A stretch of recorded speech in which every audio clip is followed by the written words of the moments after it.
It was a perfect beginning to another wonderful day in Konoha.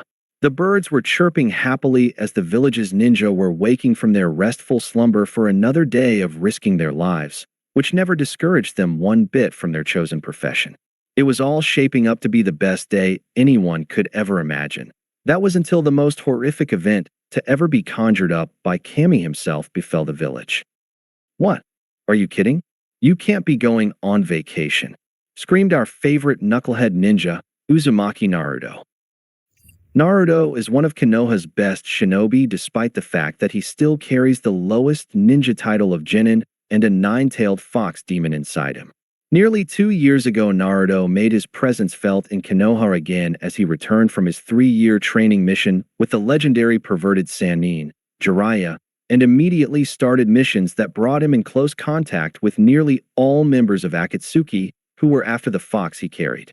Luckily for everyone, the Akatsuki leader died of a rare disease, and what was left of the organization disbanded since they had no idea what his plans for the bijou were. Due to this lucky occurrence, Konoha has enjoyed a time of great peace since the Sound Village disappeared after the rumor that Orochimaru died at the hands of Sasuke, a traitor of Konoha bent on killing his brother Itachi.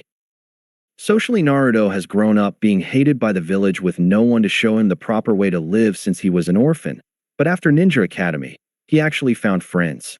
The one person Naruto would like to know better is his longtime childhood crush Sakura. Sakura is a renowned medic nin under the direct tutelage of the Hokage, Tsunade, another of the Sannin. She has an energetic personality and a harsh temper that Naruto has been acquainted with more than he can remember, but despite her constant lack of interest, Naruto keeps asking her out. The funniest part of Naruto's social life is that he tries so desperately to get a girl's attention that he doesn't even notice another young girl by the name of Hyuga Hinata. Hinata is a member of the main branch and heiress to the Hyuga clan, but unbeknownst to Naruto, she has the biggest crush on him.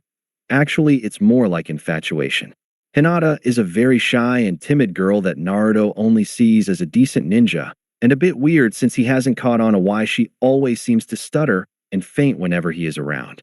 If Naruto wasn't dense, he could easily have a perfect girl that would love him unconditionally, but between her head always in the sand and his in the clouds, they just can't meet eye to eye. As for the rest of the Konoha 11, -1 because of Sasuke's betrayal, everything is business as usual as they go about their ninja duties. Well, now that we are all caught up, let's see what our 18-year-old ninja was yelling about. Yes, Naruto, it is about time that we head out and see the country for a while. It will only be for about 2 to 3 months. I'm sure you can handle that, assured a squinting old man. I don't think I can, old man.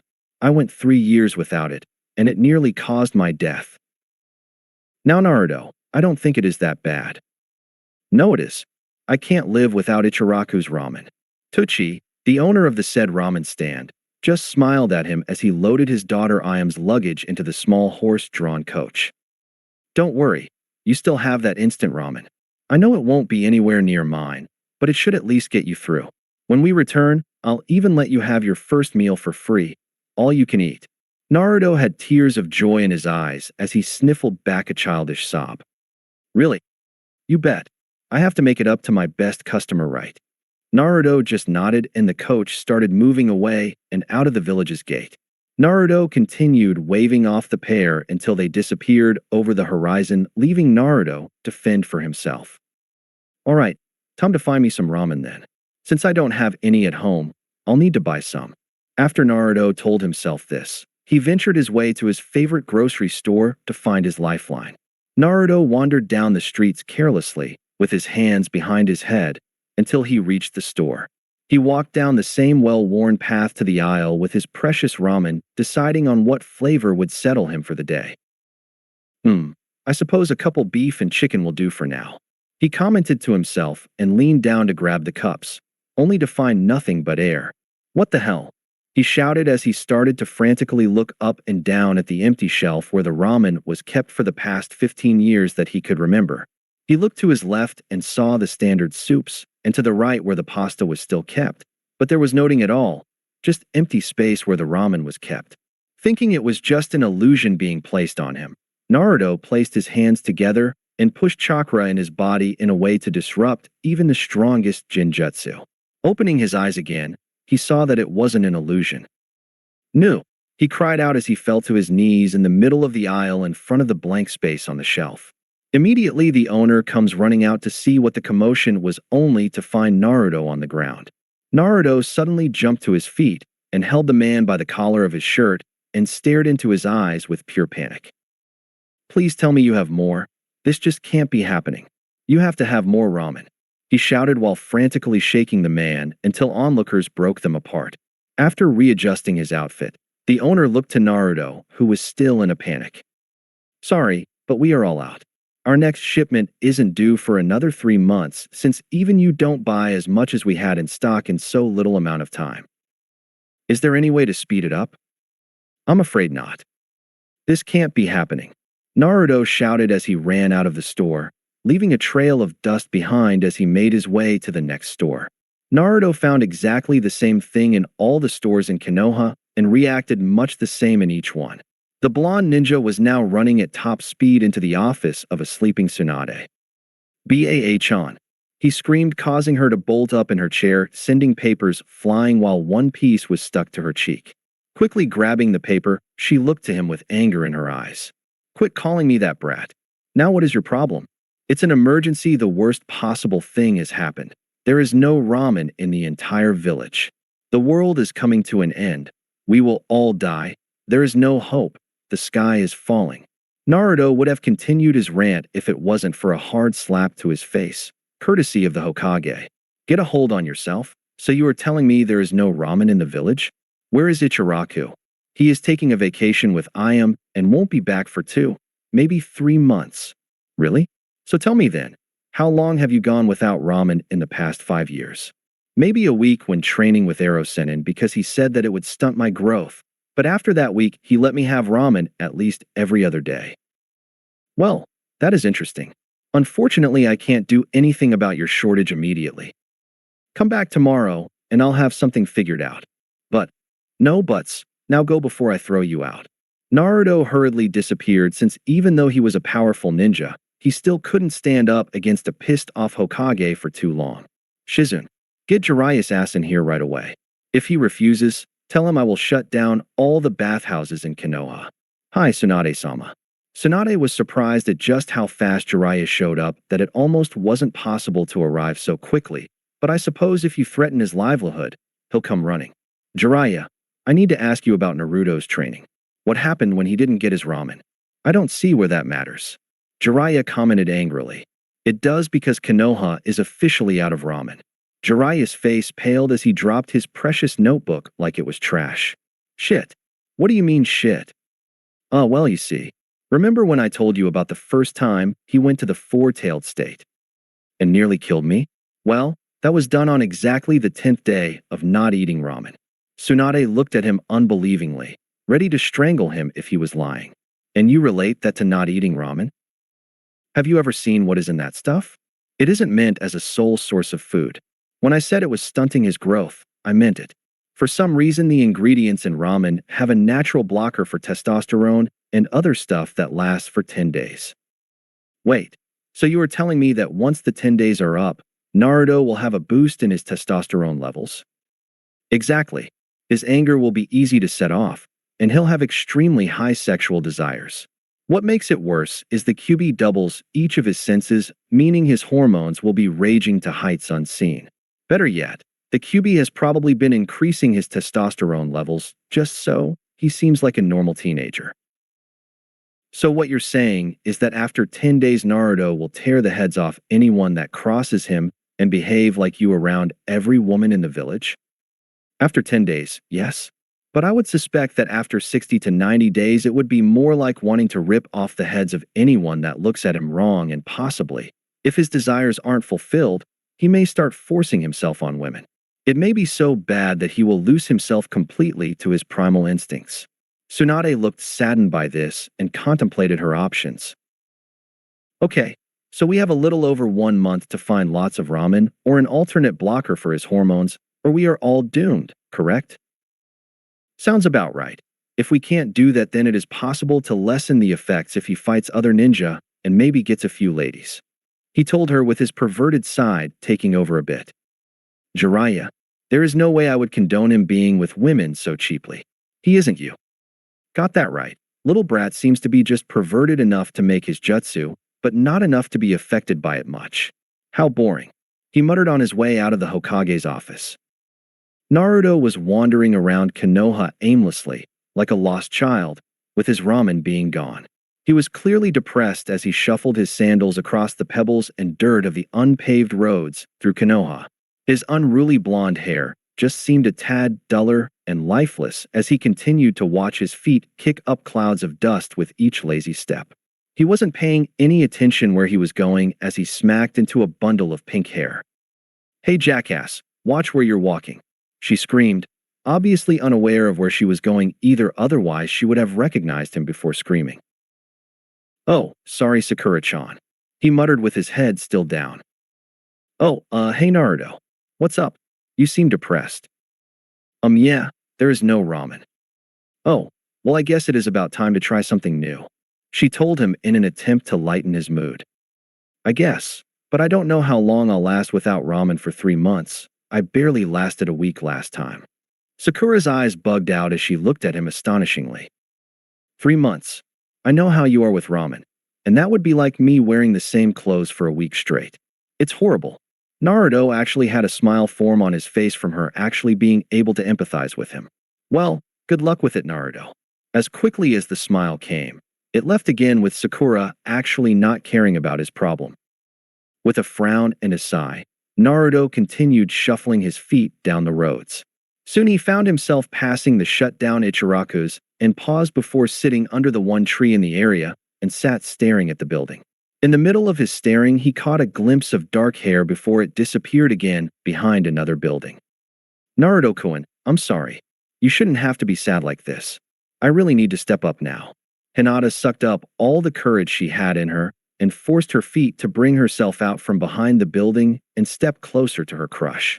She inched her way even closer and nearly fled from her uncontrolled shyness, but her resolve held her fast.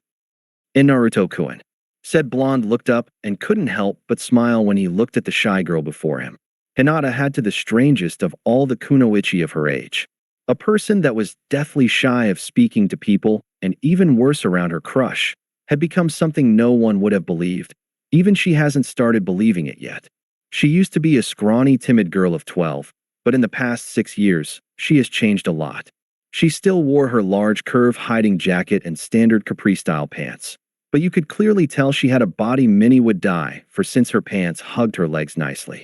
If only everyone could see her abundant chest and well-formed abs along with her slender but fit arms, she wouldn't be able to move without a guy throwing themselves at her. Then again, she only ever wanted one guy to throw himself at her, so it was a good choice to keep them at bay. "Hey Hinata, what are you doing out here?" Naruto asked her, still trying to hide his sadness away. Nothing really. IW was just passing by and saw why you sitting here. Is there something wrong?" No matter how many times he has talked to her, he has always been amazed at how she would pick up on some of the things he would keep hidden so well from others. Almost like she knew him better than any other person could. After her question, he knew it wasn't worth it to keep up his facade, and he let his face fall back into reflecting his depression. "Well, there seems to be no ramen in the entire village, and the only one that knew how to make it is Ichiraku's. Even worse is we are in a mission slump, so I can't even get out of the village and find some elsewhere. Why do you live off of our ramen anyways? There are many other good things to eat." Hinata wondered, since it was one of the few things she didn't know about him. "I know, Hinata. It is just that ramen was the only thing I have been able to afford before becoming a ninja, and I became addicted to it. Also, many places don't like me in there." "Oh, well, if they like to discriminate against YU, then maybe IC could accompany YU. And no one refuses a Hyuga." Hinata was very happy with herself with that offer. If she were to even think about offering to accompany him to lunch a few years ago, she would have fainted, but now she has managed to only turn horribly red and keep her consciousness. Maybe her life was about to change like she planned. "That is very nice of you, Hinata, but I don't want to use someone's status to get what I want." She nodded and sat down next to him with a deep blush remaining on her face. I know what you mean. But sometimes it is fun to see the L looks on their faces when they are forced to do something they don't want. Naruto looked at her with surprise evident on his face that she would actually enjoy seeing that. Hinata, I don't believe you, he said in an accusing tone. What do you mean? You like seeing people squirm under your status, it isn't right. Hinata immediately realized how it came out and started waving her hands defensively. And no, and not L like that, she shouted in defense. I don't do it for that reason. Only those who treat others wrong or are very rude. Naruto was silently relieved that she was still how he saw her, but just the thought of being relieved had him stumped. I guess, that is not horrible then. So would you actually be willing to see yourself with me? Naruto-kun, I would love to be seen with you. She replied shyly. Huh? He asked. She immediately shrunk into her coat with blood fully at the surface of her face, worse than before. Well, I don't think it would be bad for us to go together. She muttered into her coat. Naruto couldn't figure out why she was so red, but decided all the other times she looked warm it only got worse if he said something about it, so he decided against it this time around. I guess so, we are comrades. And friends? She asked hopefully. Hearing this, Naruto just had to smile again. That too, Hinata. You are definitely a friend. Naruto stood up and held out his hand to help Hinata up, which she took happily with her blush barely fading from before. So, where's a good place to go?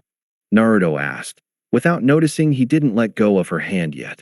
Of course Hinata didn't miss it and smiled happily and tightened her hold on his hand. Oh sorry. He muttered and freed her from his grasp, disappointing her dearly. It's fine. She lied, hoping that at some point she would get to do that again. There's a place in not too far from here that has some good stuff. Alright, then lead the way.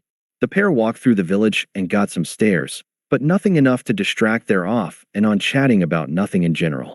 A few minutes later, they were stepping into a cozy little rustic-looking restaurant complete with wooden floors and all wooden tables and chairs. There were plenty of people there, and it would seem like you couldn't get a seat for quite some time. Before a minute passed, they were greeted by the hostess. Hyuga-sama, it's nice to see you back here again. I'll have your table ready in a moment. Hinata smiled in acknowledgement and silently stood in wait. About a minute later, the woman returned. I have your table ready. Naruto actually was surprised at how well she was treated and followed Hinata as she was led to her table.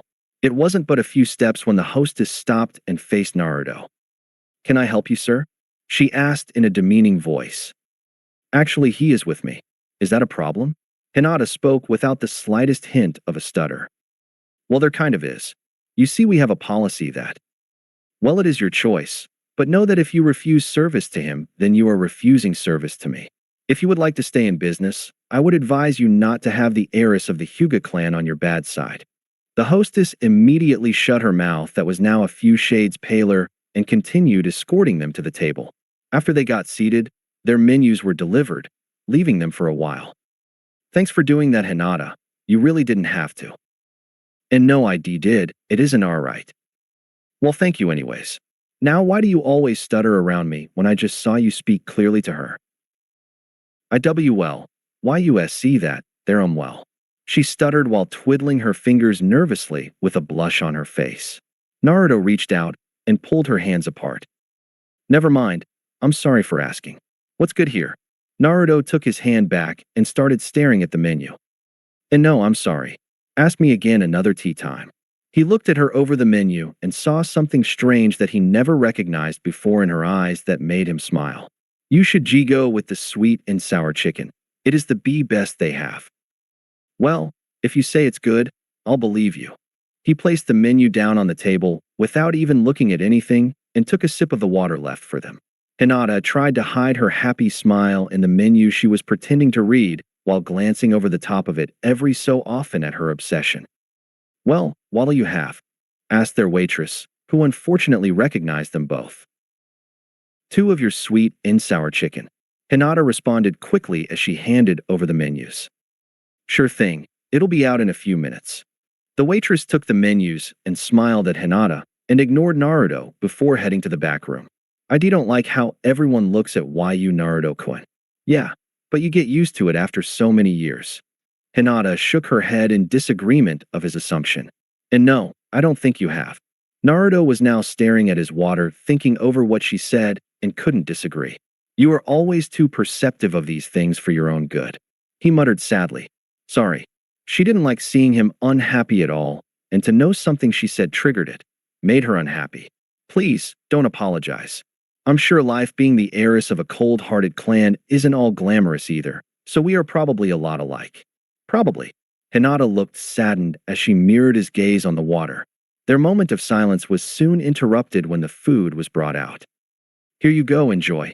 The waitress set down the plates in front of them and took her leave. Naruto inhaled the aroma from the food before digging in. After a few bites, Hinata saw his face contort strangely. So, how does it taste? Naruto just laid the chopsticks down next to the plate. Not what I would expect. It doesn't really taste good at all. Really? Mine tastes fine. On a whim, Hinata reached out and took a bit from his plate and stuck it in her mouth. A few chews later, she was grabbing her napkin and spat out the food. That's gross. How could you even swallow that? It wouldn't be polite to you if I did.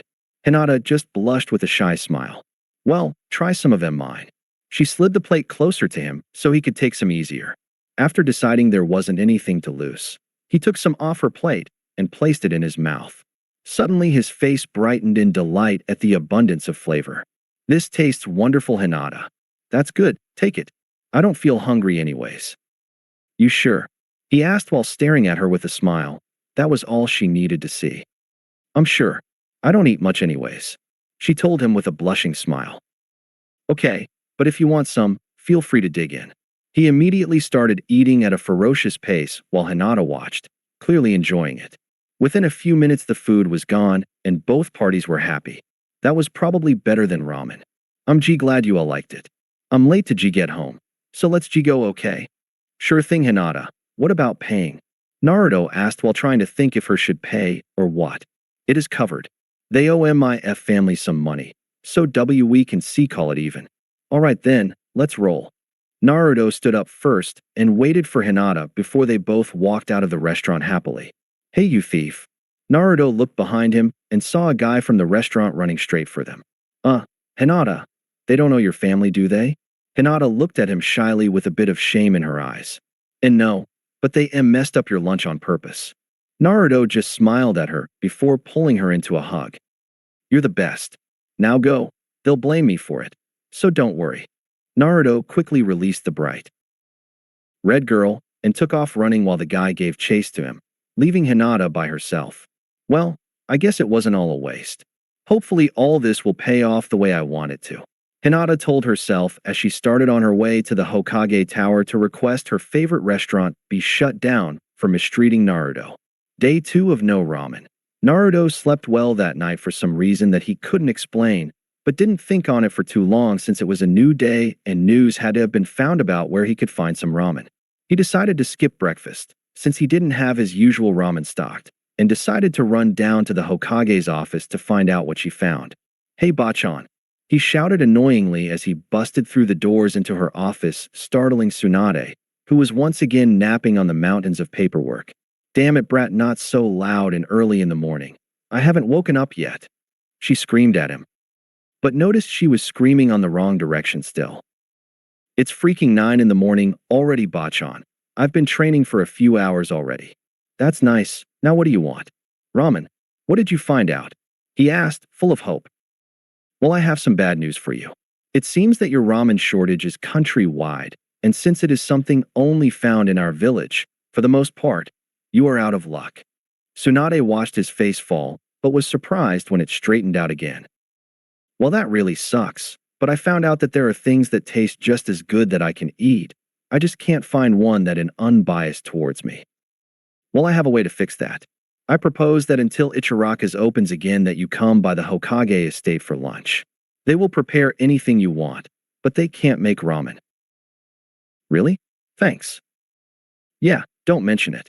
Now I'll need to run some routine tests on you at the hospital to check on how the QB seal is working today, so meet me there by noon.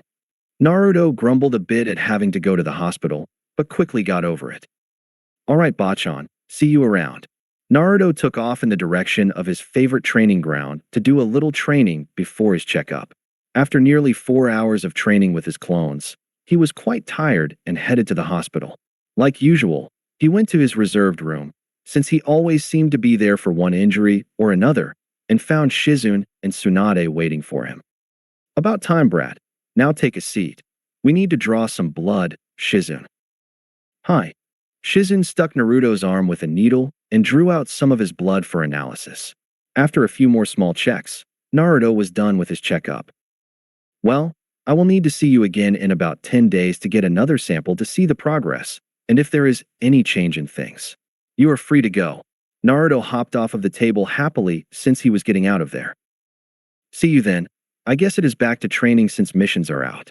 Not waiting for any response, Naruto took off running like a kid to do more training. 12 days with no ramen. 10 more days have passed, and it was now time for Naruto's second checkup.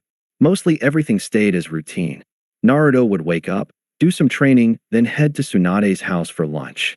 After that he would hit up training again, while Hinata watched him from afar like always, without him knowing, and then he'd get supper before heading home to do it all the next day. Another thing that happened in that time was that Hinata's favorite restaurant was officially closed a few days after their lunch. Maybe the destroyed building had something to do with it, but she was actually happy about it since she saw no need in going to a restaurant that wouldn't treat the man she loved, secretly, with the care he deserves. She hasn't said a thing to Naruto since that day, but that was probably because she needs to recharge her confidence, but that didn't stop her from watching him train. Tsunade had just finished the second analysis of Naruto's blood that was collected earlier that day and wasn't happy with what she found. She decided to call in Jiraiya again for his opinion on how Naruto may react to the changes she found in his blood. After once again sending Shizune out to fetch the pervert, he finally joined her in the lab. "Hey Tsunade, what did you call me here for?" "I was doing some valuable research." "Quiet perv. It is about Naruto and his ramen issue. It seems that you were right about his testosterone levels, and everything I tried spiking his food with doesn't work. 10 days ago Naruto had hormone levels that ran at about half of what it was supposed to be at, but now it has more than tripled. Right now I would suspect he would feel normal, but could have more of a hypertemper." "Great. You haven't found a solution and he is already past the 10 days. I would hate to be the one that ends up challenging him to a fight now," he mentioned while cringing at the thought. "Is it bad enough to tell him about it?" Tsunade asked, hoping that if it was indeed that bad they would need to tell him, so he knew not to get into fights. "I wouldn't for now. Let's just hope it stays at this level. But if it gets worse he would need to be warned to avoid conflict," Jiraiya stated, actually serious for a change. "Okay, I'll bring him in about 5 days from now for another test, and if it reads higher, I'll inform him. But what type of damage are we talking about if he loses it?" "I'd say close to Armageddon. He has enough of his own chakra to rival his four-tailed state, and if he loses control, it would probably be about a six-tailed transformation. This would be on par with Guy opening all the gates at once. People will die if it happens." Tsunade sighed and leaned back in her chair while rubbing her temples. "Not good. He is surely going to be the death of me, one way or another." "You and me both, Tsunade." "Well, it is going to be yours before it is mine. I want you to watch him for any signs of him losing control. You don't have to watch him all the time, just if he is sparing or something." Jiraiya grumbled unhappily as he shuffled reluctantly out the door. Naruto was in the middle of doing his usual warm-ups at his favorite training area when a sudden blur of green flew onto the field. Lee ran right up to Naruto, completely busting with energy and hopping from one foot to the other. "Hey Naruto, care to challenge your stores of youthfulness? Guy-sensei told me that if I was to be accepted into Jonin ranks I would need to defeat the strongest Chunin in the village, but I know no Chunin stronger than the strongest Genin, namely you," he told him, finishing in his signature good guy pose. "Well Lee, you are lucky I'm in a mood to fight someone. How would you like to do this?" Naruto asked, feeling a sudden thrill fill his body at the thought of a good fight. "Wonderful my good friend. I say a friendly spar using only taijutsu and weapons. That is the only way for our full youthfulness to shine." A bit in favor of your abilities, but somehow I feel the urge to take you on hand to hand." "Good to hear.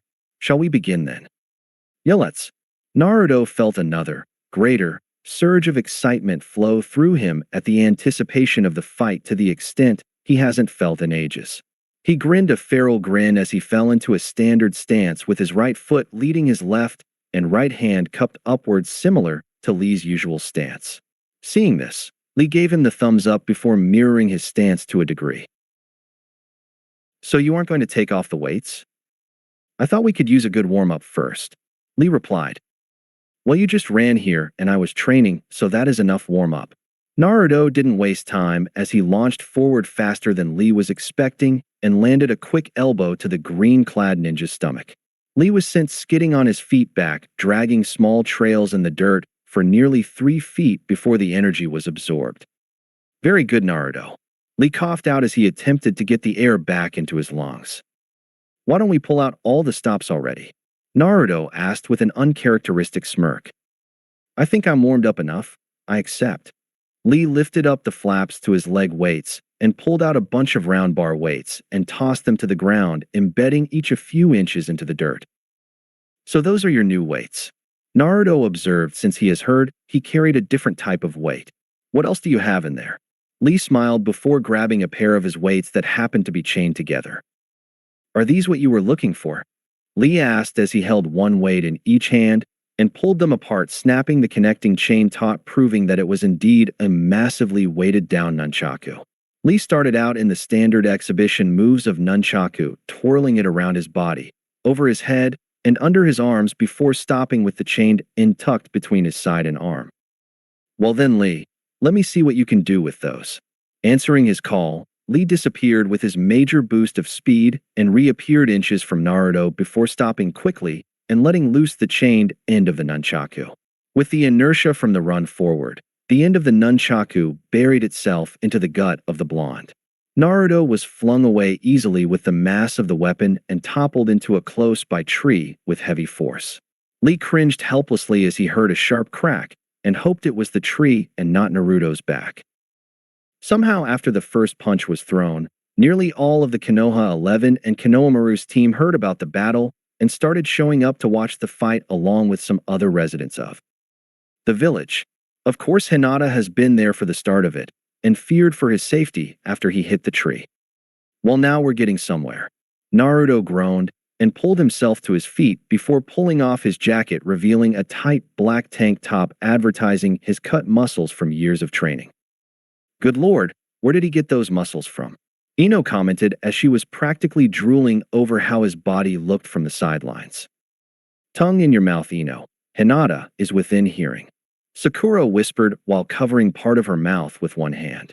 But he does look like someone out of a glamour magazine. Sakura confessed with a slight blush on her cheeks. Hey, who's the hot guy fighting Lee? Tintin asked while stepping next to the 2 other girls. That's Naruto. Ino told her with a smile.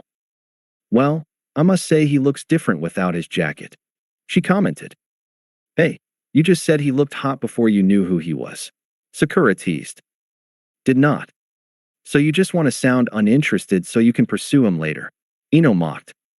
I didn't say that. Tintin shouted back with empty anger. No, but you didn't deny it either. Sakura caught her with that one and smiled after seeing Tintin blush slightly. Shut up and watch the fight. Naruto's jacket slammed to the ground and made an indent of its own, showing it too was weighted for training. He arched backwards to stretch out from his injury earlier and did a few more stretching exercises before resuming his stance. Well, I guess we did manage to fit in a warm-up, Lee. Now let's get serious. Naruto took off after the taijutsu specialist with more speed than Lee has seen in ages, but it still wasn't faster than he could move. When Naruto went for a quick punch to his face, Lee blocked it with his hand and snapped the nunchaku from his other hand, landing the full length of the chain half across his ribs, cracking them, and sending Naruto flying again. He groggily stood up with a hand on his ribcage, trying to make sure it was still in place before resuming fighting.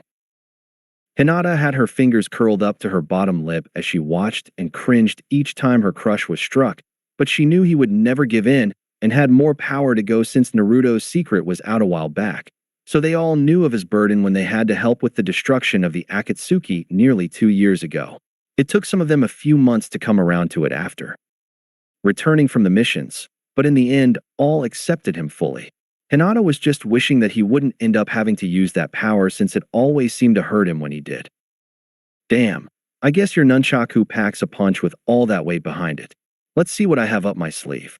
Naruto pulled out a scroll from his pants pocket and held the flap in his hand while he threw the scroll high into the air to unroll it. Weapon summoning. In a puff of smoke, a staff, about the height of Naruto, appeared in his hands. Holding it in his right hand, he spun it around like a windmill before stopping it and locking it against his forearm and held it straight across his back while crouching with his other arm outstretched. I see he can handle his staff well, Tintin commented with satisfaction. Oh, Tintin, which staff are you referring to? Ino questioned with a teasing smirk. Shut up, Ino. I'm not interested, okay? Sure, whatever gets you through the day, she continued with a slight giggle. Naruto and Lee stared at each other, seemingly waiting for an unknown sign to begin again. Suddenly, the onlookers caught a glimpse of a lone leaf floating to the ground. The moment it touched the ground, they were both gone. When they reappeared, they saw Lee sideways in the air with one leg cocked back and knew what was coming. Konoha Gariki Senpu, Lee shouted as he carried on his attack. Much to everyone's horror, Naruto didn't make any movement except one. He took his staff and plunged it into the ground, placing the sharpened point to appear next to his head in the direct path of Lee's kick. Seeing this just in time, Lee changed the direction of the kick and let it glide over Naruto's head. But what really surprised him was when Naruto reached out and grabbed his passing foot with his free hand and used the momentum in the kick to forcefully slam Lee into the ground face first. That has got to hurt, Naruto uncharacteristically commented while admiring the crater he left with Lee's body. Everyone was surprised at his sudden rudeness and attitude bordering on enjoying dealing out pain. Suddenly, a blast of chakra shot out from the crater, flinging dust and rocks out of the indentation in absurd amounts. I am sorry I must use this, Naruto, but I will be allowed to enter Jonin testing, Lee announced with veins popping from his face, signifying he has resorted to using the chakra gates. Sounds like fun. Time to see how long you last. Naruto threw away his staff, and Lee followed suit with his nunchaku. The spectators started to back up, knowing what was about to happen, and wanted to be further away from the battle. Like was expected, Naruto channeled the Kyuubi chakra throughout his body, causing his longer nails, fangs, and darkened whisker marks to complement his slitted pupils. Naruto and Lee took off after each other faster than most could see. A thunderous boom was heard across the training ground as their fists met each other in the center of the grounds, letting off a huge shockwave over the small crowd. It was difficult to keep up with their speed except for the times the blurs stopped in a standstill just to disappear again. Each time they were able to be seen, they sported a few more bruises than before, showing that they traded blows heavily while moving much too fast for normal eyes. You could see them every so often flying through the air before they would land on the ground and perform some weird types of gymnastic moves to right themselves and be off again after their opponent. Some of the trees around didn't fare too well in the battle either, as branches were torn apart and smashed for missed attacks or for launching at each other. Naruto was feeling like he was getting the upper hand, but that was until he saw Lee leap strangely off a tree and realized he was doing the Kagebuyo, shadow of the dancing leaf, sideways. Even though he knew what was coming, he realized that since it was taijutsu only, his usual Kagebushin and even replacement was thrown out the window, meaning he was going to be hurting in the morning as he felt Lee grab him and twirling around for the Omote wrench, front lotus. Naruto appeared again, but Hinata could tell it wasn't like usual as he was falling at a much faster rate than before. His body rocked the earth from the impressive impact, making the audience cringe, knowing that could kill a normal person. But Lee only did enough to ensure his disability and wasn't aiming for death. Naruto crawled out of his crater, surprising even Lee, but he knew it was over when Naruto looked at him with nearly lifeless-looking glassed-over eyes joining his bloodied body. Massive amounts of chakra started to swirl about his battered limbs uncontrollably before the very chakra itself appeared to start bubbling out of every pore of his skin, but Lee paid no attention to the impending danger. Naruto-kun, Hinata voiced, but still didn't see any form of recognition in his eyes. She started pondering over his current status as Lee appeared in front of Naruto. Naruto, it was a great match. You put up a wonderful fight, but… Lee, get away. He's unconscious. Hinata screamed once she realized what was happening. Lee didn't heed her warning soon enough when Naruto, in his full four-tailed state, lunged at Lee. On reflexes alone, he jumped back from the powerful left punch, narrowly avoiding it as it struck the ground, causing the earth to crack and throw debris around. Without missing a step, Naruto reached out with his right and gripped Lee's face before plowing it straight through a nearby tree, sending splinters across the field, completely decimating Lee in the process. "Who's next?" came an evil-sounding voice from the blonde standing next to a seriously injured taijutsu specialist. "I am." Naruto turned around just in time for Jiraiya to firmly plant his chakra-sealing sutra on his forehead. Naruto stared at the intruding Sannin with his glassed-over eyes as the chakra receded into his body and slumped to the ground. Why did he lose control? It has been over 2 years since the last time. Sakura asked Jiraiya. Don't know. He lied fluently. We'll need to run some tests at the hospital. Guy, take Lee there as well. I think he needs some attention. Jiraiya hefted Naruto up on his shoulder and set out for the hospital, with Guy doing the same with Lee. The crowd dispersed in a solemn mood, while Hinata picked up Naruto's staff and jacket before resealing it and pocketing the scroll. I'm sorry, Naruto-kun. I'll make it up to you soon. Hinata blushed at what crossed her mind before disappearing into the village.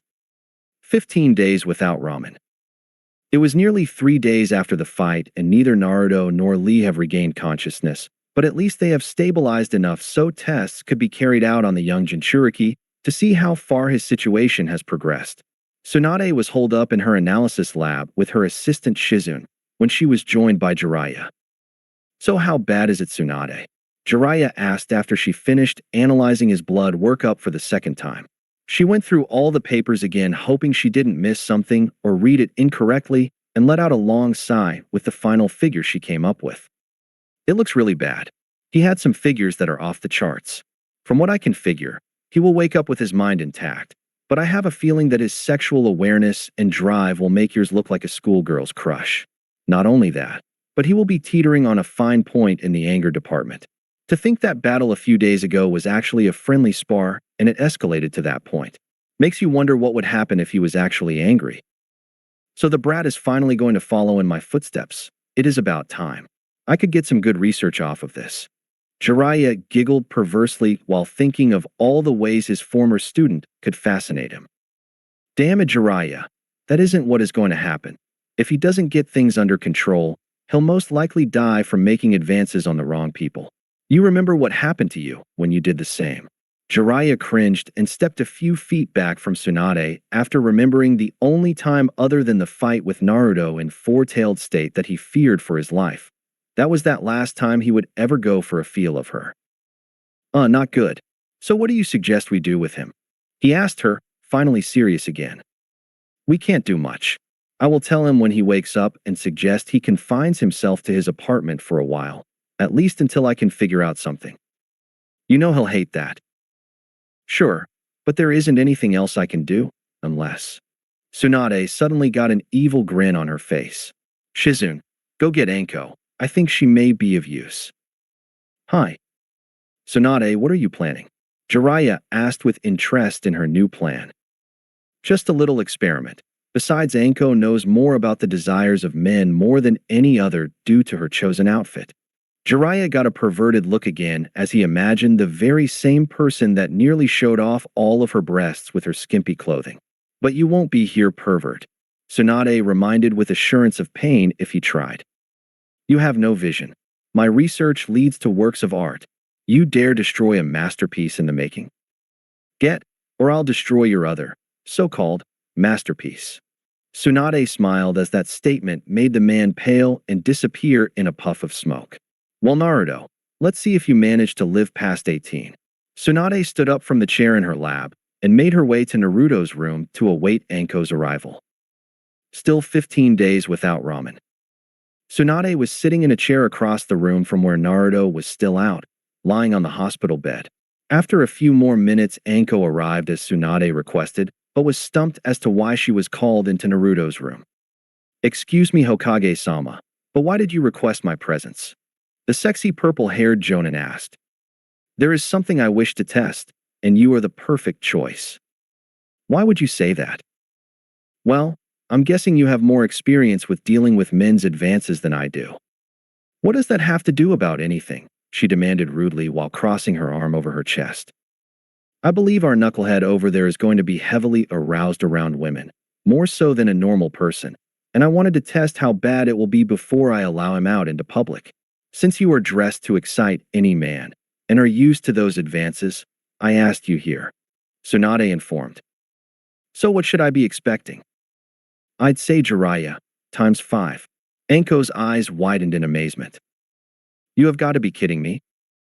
I wish I was. Apparently his ramen blocks testosterone and a few other hormones, and the QB increased the output of them to combat the blockage to give him a mostly normal life. We have guessed that is the reason Naruto hasn't had any female relationships in his life. He just didn't have the reaction to women most others have. So you want me to stand here looking sexy for him, within his reach, and wait for him to wake up and see his reaction? That's about it. Will you do this mission? Tsunade asked, giving her every opportunity to refuse. Sure, I probably would have been kicking men's asses in the bar anyways, but you're buying a few rounds later. Done. If my calculations are correct, he should be waking at any time. Anko nodded and walked over to the bed and stared at Naruto lying there. He started to stir before his eyelids fluttered open and started surveying the room. After a few moments, he saw Tsunade standing on one side with her jacket missing, giving an all-too-clear view of her cleavage, and Anko standing on the other side in her usual fishnet shirt and jacket that was left open, which barely covered her nipple area. Naruto looked from one chest and back to the other with eyes wide. Bachan, what the hell? Something doesn't feel right, he said reluctantly, and a bit scared at the new sensations. Explain for us. Anko coaxed as she put her hands on her hips, causing her jacket to be held open, which allowed a perfect view of her entire form, but the fishnet shirt still kept her actual flesh covered. Naruto stared at her body, not even paying attention anything else in the room. Anko actually had a smirk on her face as she saw the sheet on the bed start to tint, as he was clearly enjoying what he was seeing. Ah, what the hell? Naruto shouted as he yanked the pillow out from behind him and tried covering himself with a blush on his face. What is going on, Bachan? You don't know? Tsunade asked, apparently surprised greatly. Why the hell would I? I have never felt like this. What type of experiment are you running? No experiment. Are you saying that you haven't had a reaction like that before? Tsunade asked while writing things down on her clipboard. Not that I can remember. What's wrong with me? Nothing that I can see. It seems like everything works properly. Anko cooed as she stepped within a few inches of the bed before leaning over his body, giving him a better look at hers. She was having a bit too much fun as she was laying the sexual advances on thick. Without knowing why, Naruto reached out and grabbed her breasts and pulled her off balance, causing her to fall on top of him. With a battle cry, Anko smacked him across the face and regained her composure. You're supposed to look, not touch, she commanded harshly. You're lucky Tsunade-sama took my weapons away, or you probably would have been dead by now. Sorry, I don't understand. Someone tell me what the hell is going on. Why did I just grab someone that could kill me in my sleep? And why do I feel funny when I look at women's chests all of a sudden? Naruto demanded, almost jumping to his feet on his bed in his rant. Tsunade noticed his eyes were not normal but had slits for pupils and knew he was getting angered at the situation and had to stop before things got out of hand, since in his state, even the slightest bit of anger could set him off. Calm down. I will explain everything that we can figure at this point, but you need to answer the question posed earlier. What did you feel like before you grabbed Anko?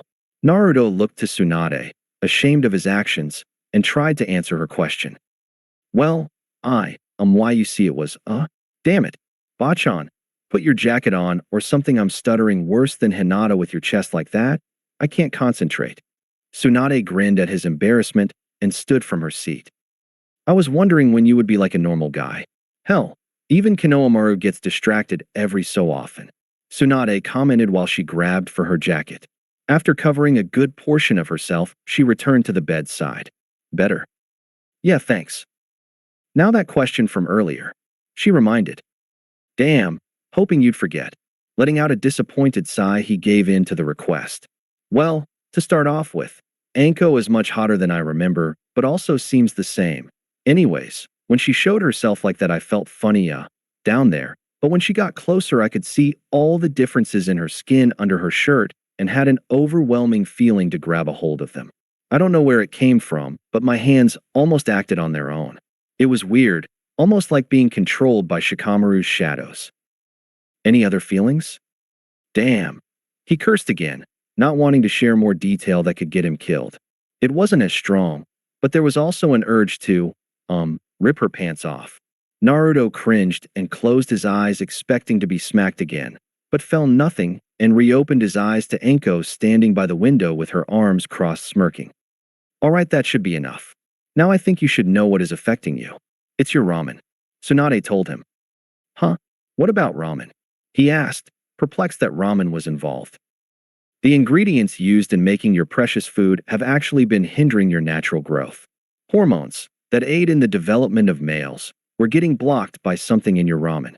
If it wasn't for the QB, you would still be under 5 feet tall and not matured in the least, but it has managed to increase the hormones to allow you to mature normally, except in the sexual area. I always wondered how you weren't affected by your sexy jutsu, and now it is answered. You weren't actually physically attracted to women yet. What do you mean? I was attracted to women. Maybe in a 10-year-old point of view. But when you hit 15 or so, you start desiring more physical interaction with women, including the want for sex. What you experienced today was the result of not having your hormones restricted and your body trying to catch up with your age. Naruto looked at her disbelievingly, but realized she wouldn't lie to him just to see him suffer, so there must be truth to it. So what you are saying is that I might continue trying to grope any good-looking girl I come across. Probably. Also, these very same hormones have given you a much shorter fuse on your temper. Basically, you can lose control of QB's chakra easily. You even hospitalized Lee when you lost consciousness and the chakra took over during your little spar. Naruto gazed downward, now knowing that he yet again injured a friend and wasn't able to keep in control. Great. So should I just go into hiding and not come out until it changes? He asked sadly. I don't think that would be healthy. It may be the safest for your anger management, but your sexual energies need an outlet somehow. If that isn't taken care of, you may end up doing something to a female you would never do and regret it horribly. That, and I have no idea how to fix that part yet. Just wonderful. I'm now a raging lunatic that may end up raping an innocent girl because ramen was the only thing I could afford to eat. What are my options to fix this sexual stuff? There has to be a painless way for everyone. Sure, there is sex. Enko spoke out. Since you desire a woman's body, masturbation won't be sufficient and you'll need to have sex with a woman to make your desires subside to a manageable point. Oh sure, that'll be easy. What do I do? Just go out and walk up to a girl. Hey, you need to have sex with me, or I might end up raping you if you don't. That surely won't work. No, that definitely won't work, Tsunade cut in. Besides, if that was the best way to approach it, I'd guess you would need to have sex every other, if not every day for the next 2 months, or until your hormones stabilize. The best approach would be to lay low and try to hold out until I can find something to help. And what if you can't find anything to help? Tsunade sighed and rubbed her temples in exasperation. Then you'd have to find someone to voluntarily have sex with you or suffer horribly being locked away from people. She told him regrettably. I have an idea. Enko piped up. You could always make it a B-ranked mission for protection of the village, and I'd screw him every day for the next 2 months. What? You do that? Naruto asked incredulously. Not that I wouldn't mind having sex with an older woman as hot as you, but neither I nor the village can afford a B-ranked mission for that, and I'd like my first time to mean something, but I could overlook that one if I truly had to. That is a noble offer, Anko, I guess, but unfortunately I agree with Naruto on that. It just isn't feasible to pay that type of money. And even if we did, I wouldn't allow it since it would make me feel like a pimp. Naruto, you are free to leave since your injuries are healed, but I suggest avoiding all female contact. I hope to have an idea on how to fix this tomorrow.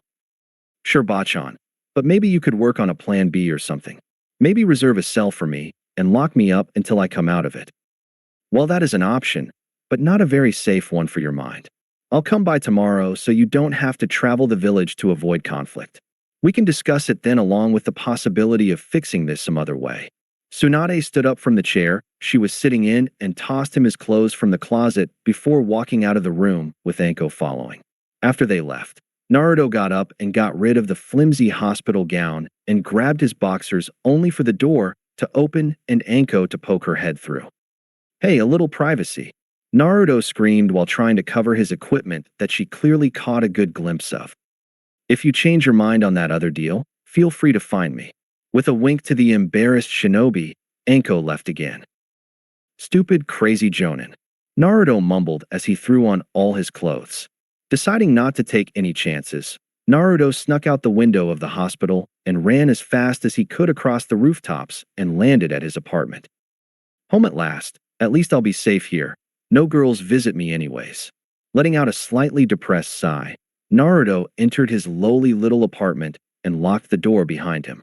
Since it was already about 5 at night, he decided it was best to sleep the rest of the day away and hope tomorrow goes better, but Naruto's night definitely didn't go how he planned for it to. Not a moment of peace was found. Not at all. Enter dream sequence. Naruto was sitting in his usual stool in Ichiraku's, eating his usual ramen and talking to the old man running it when Anko stepped into the shop, causing him to divert his attention her way. I always liked how ramen feels," she commented sexily. Before he knew it, she grabbed the bowl in front of him and lied down before pouring his ramen all over her now naked body while Sakura, Ino, and Tintin suddenly were there, fully undressed, busy trying to lick up the liquid off of her before it reached the ground. Naruto looked around and noticed old man Ichiraku wasn't there anymore and turned back to the spectacle of where his ramen went, easily enjoying the display. What really excited him was when Ayam arrived, completely naked, with another bowl of ramen and poured it out on Anko's stomach before joining in. Naruto could see the warm broth trickle down through Anko's short purple curls before Tintin put her face between Anko's legs, blocking his view of where it was headed. He was suddenly snapped from his show by a gentle tap on his shoulder and was silently relieved to find a fully clothed Hinata standing before him with a large bowl of ramen in her hands. "Hello, Naruto-kun. Do why you want more ramen?" she asked with a blush forming on her face. "I sure do, Hinata. Thanks." Naruto reached out to take the bowl when she moved it to the side to keep it away from him with a giggle. "You see can have it under one C condition," she told him while cutely holding up one finger in the air. "Yeah, okay Hinata, what is it?" he asked impatiently, wanting to get his hands on the ramen. "See, come and get it." With a big smile and a massive blush, Hinata pulled out the waistband of her pants and poured the contents of the bowl into them.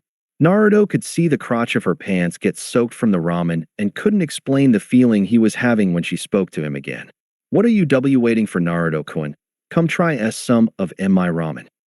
End dream sequence. Naruto woke in a frantic sweat and noticed, between sweating and something else, his sheets needed to be changed along with his boxers. What the hell was that? He screamed to himself before jumping out of bed and headed to take a late-night shower, a cold late-night shower. After cooling off in the shower, he returned to his room and fixed up the bed again before flopping down on his back to reflect on his dream. "Well, one thing is for sure, I am very hungry for ramen now," he muttered to himself before finding fatigue consume him into another interesting dream. 16 days without ramen. Naruto woke the next morning and was glad to see he didn't have results like when he woke up in the middle of the night. After throwing on some clothes and the usual morning routines, Naruto flopped down on the sofa since he still didn't have food for breakfast and waited for Tsunade's arrival. "Hey brat, open up." Tsunade's voice rang out through the door. Naruto quickly got up and ran over to the door and opened it for her. "Hey Bachan, any news?" Tsunade entered the apartment without answering his question and sat a box on the table before sitting in his worn-out couch. "Well, I have some more to tell you. I wasn't completely forthcoming with everything yesterday." Naruto saw her sad look on her face and knew it wasn't good news she brought. "I was aware of your situation earlier than I let on. All those blood tests gave me the information I needed, and the meals prepared at the Hokage estate contained experimental drugs I made to suppress the hormones, but they weren't effective in the least.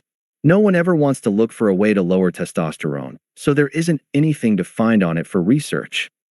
"All right, Enough of the fancy talk. What am I faced with? Naruto demanded to know since it was literally his life they were talking about. I have no way to suppress any of it.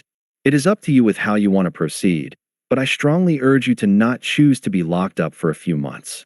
I hope you can find a way to control this in a normal way. So I'm on my own? Seeing Tsunade nod in agreement, he flopped down on a chair by his table. Well, I think I can survive as long as I don't see any women, which is easy for me, so I'll give it a try. If it comes down to it, keep a cell ready for me. You can do this, Naruto. If you have proven only one thing in the past, it is that you can overcome many impossible obstacles. I see no difference here. I'll keep sending you food so you don't have any chances of run-ins. Good luck. Thanks, I'll be needing it after last night. What about last night? She asked with a raised eyebrow. Just a dream involving some kunoichi and ramen, nothing much. He replied as he practically shoved her out the door. This is going to be a long few months. He muttered with a blush after she was gone. 20 days without ramen. Naruto's self-control was really running thin by about day 4 of being locked up in his apartment. Running on little sleep due to the constant dreams of naked women keeping him awake, he was getting very irritable as well. Unfortunately, some of his frustrations were taken out in the apartment, and now there wasn't a table to sit at, just splinters and a few more fist-sized holes to redecorate the walls. Even better is that he talked to himself more often than before. I see what Bachan was talking about this not being healthy. This is driving me crazy. He yelled to himself as he continued pacing through the rooms in his apartment. A knock at the door caused him to stop his pacing. Who is it? He called out, hoping Tsunade figured something out as he threw on some shorts over his boxers and added a tank top to it. It's Sakura, open up. Hell no. Just get out of here, Sakura-chan. Naruto yelled back, not wanting a girl that he knew he found attractive anywhere near him. Sakura, of course, wouldn't stand for the brushing off from another team member and was getting pissed that he would push her away when something was clearly wrong. Naruto, you open this door right now, or I'm going to bust it down myself and kick your ass. Great. Now either I answer the door and have a girl in my apartment, or I don't answer the door and have a pissed girl in my apartment. Tough choice. Naruto sighed as he walked to the door and held it open for her. Took you long enough. Sakura commented as she stepped into the apartment without an official invitation. Naruto shut the door and made sure to stay out of arm's reach of the pink-haired girl that was now eyeing all the damage in the room. What do you want, Sakura-chan? Naruto asked with irritation evident in his voice. Sakura just looked at him for a moment before dashing forward and grabbing him in a huge hug. I was worried about you. I don't know what I'd do without my last teammate. After your fight with Lee, although even you might be damaged too much. Sakura continued her hug on the surprised Naruto, but he soon relaxed and returned the embrace. So soft and warm, I like this. Naruto's hands were resting at the small of her back when he unknowingly let them drop a few more inches to the top of her ass. Before Sakura could react to this, Naruto gave her bottom a firm squeeze. Naruto, Sakura growled through gritted teeth. He gave her a few more squeezes before he actually figured out what was going on, but it was too late for him. Damn it, he whined before jumping back from an enraged medic Nin with insane strength. Oh, I'm going to kill you, perv. Naruto didn't even see her put the gloves on her hands before she was charging him to end his life.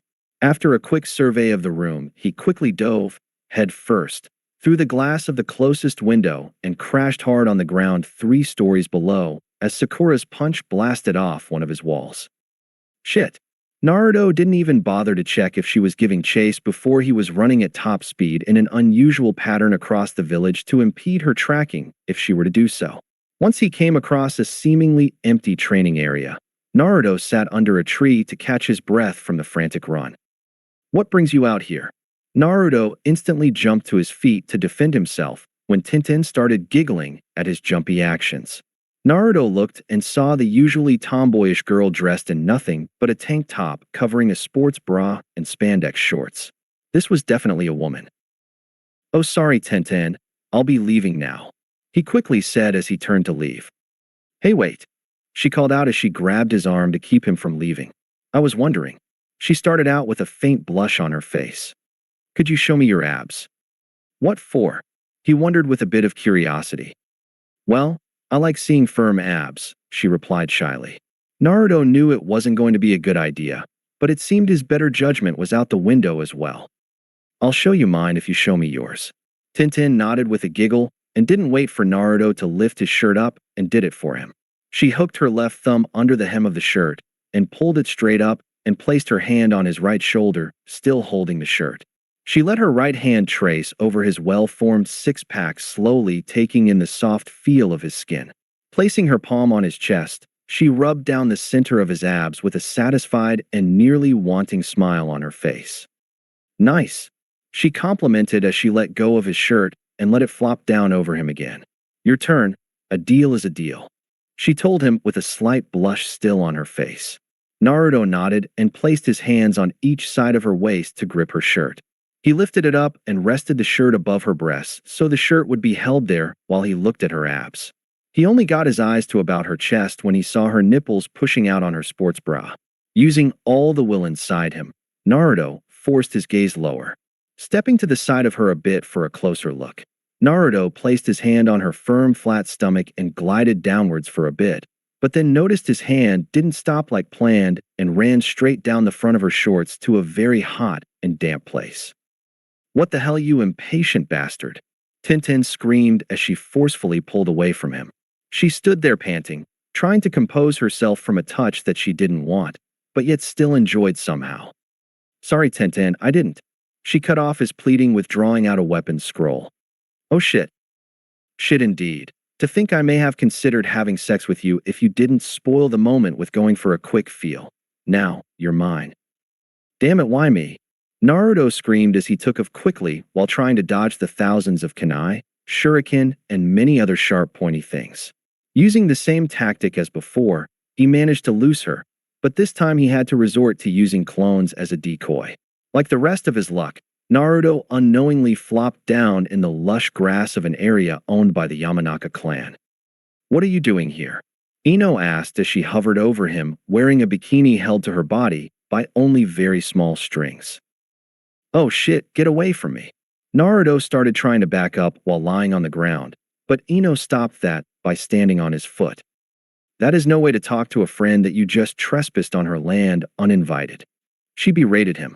Naruto wasn't listening though, as his eyes were busy gazing up her thin, slender legs to the skimpy bikini bottoms that he was almost sure wasn't covering some of her intimate parts well enough, and up further past her flat stomach and small, but perky breasts complete with bumps showing the size of her nipples through the thin material.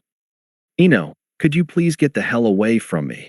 He shouted with a blush on his cheeks. Ino, of course, noticed this and smiled sexily. Oh, am I embarrassing the one person that doesn't get affected by his own perverted jutsu? She breathed in a sexy manner as she got even closer to him. Naruto then noticed a kunai actually was stuck in his shoulder from Tintin's attacks, and yanked it out to hold in front of him defensively. Please just stay back, he pleaded shakily with the kunai in his hand. Relax, I'm not going to hurt you. What would you actually do to me anyways? Ino leaned over to help him up, but in a flash of speed Naruto cut all the strings of her bikini, causing them to fall to the ground, leaving her completely naked in front of him. Naruto's eyes went wide at the new show and could really only form one sentence. That is so hot, Naruto commented with a grin as he looked over her well-kept, slender, naturally blonde body. Ino stood there for a few moments in shock until she noticed he was staring at her in a different way. She then realized she was stark naked in front of a guy she had to admit grew up to have quite the manly appearance, but that got shunted away from her mind instantly with the nakedness. She took a few steps back to her chair and threw on her shorts and shirt she had for walking through town, while Naruto watched with interest until she turned to him with fire in her eyes. I am going to melt your brain into soup, you little perv. Naruto immediately snapped out of his perverted trance at the feel of the intent to kill coming at him. Shiite. Naruto dropped the kunai and took off running again, bouncing off walls of buildings and down through holes in fences and under porches before Ino wasn't sensed behind him. I can't take much more of this, Naruto shouted while walking into the local park. Can't he take much more of what? Damn shit damn, he cried out hearing Hinata standing behind him. Still 20 days without ramen. Hinata, I don't want to see you, please go. he cold-heartedly told her without turning around to meet her gaze. Why? She asked with sadness clearly in her shy voice. Naruto took a quick glance at her and actually regretted seeing her just standing there with her usual clothing and a cute smile. Damn it. Those pale eyes, soft skin, cute pink lips that make you. Stop. Naruto shoved those thoughts back as he fought for control of his sanity. Sorry, Hinata, but I can't talk now. Naruto moved to leave, but Hinata's small, gentle hand took a hold on his shoulder.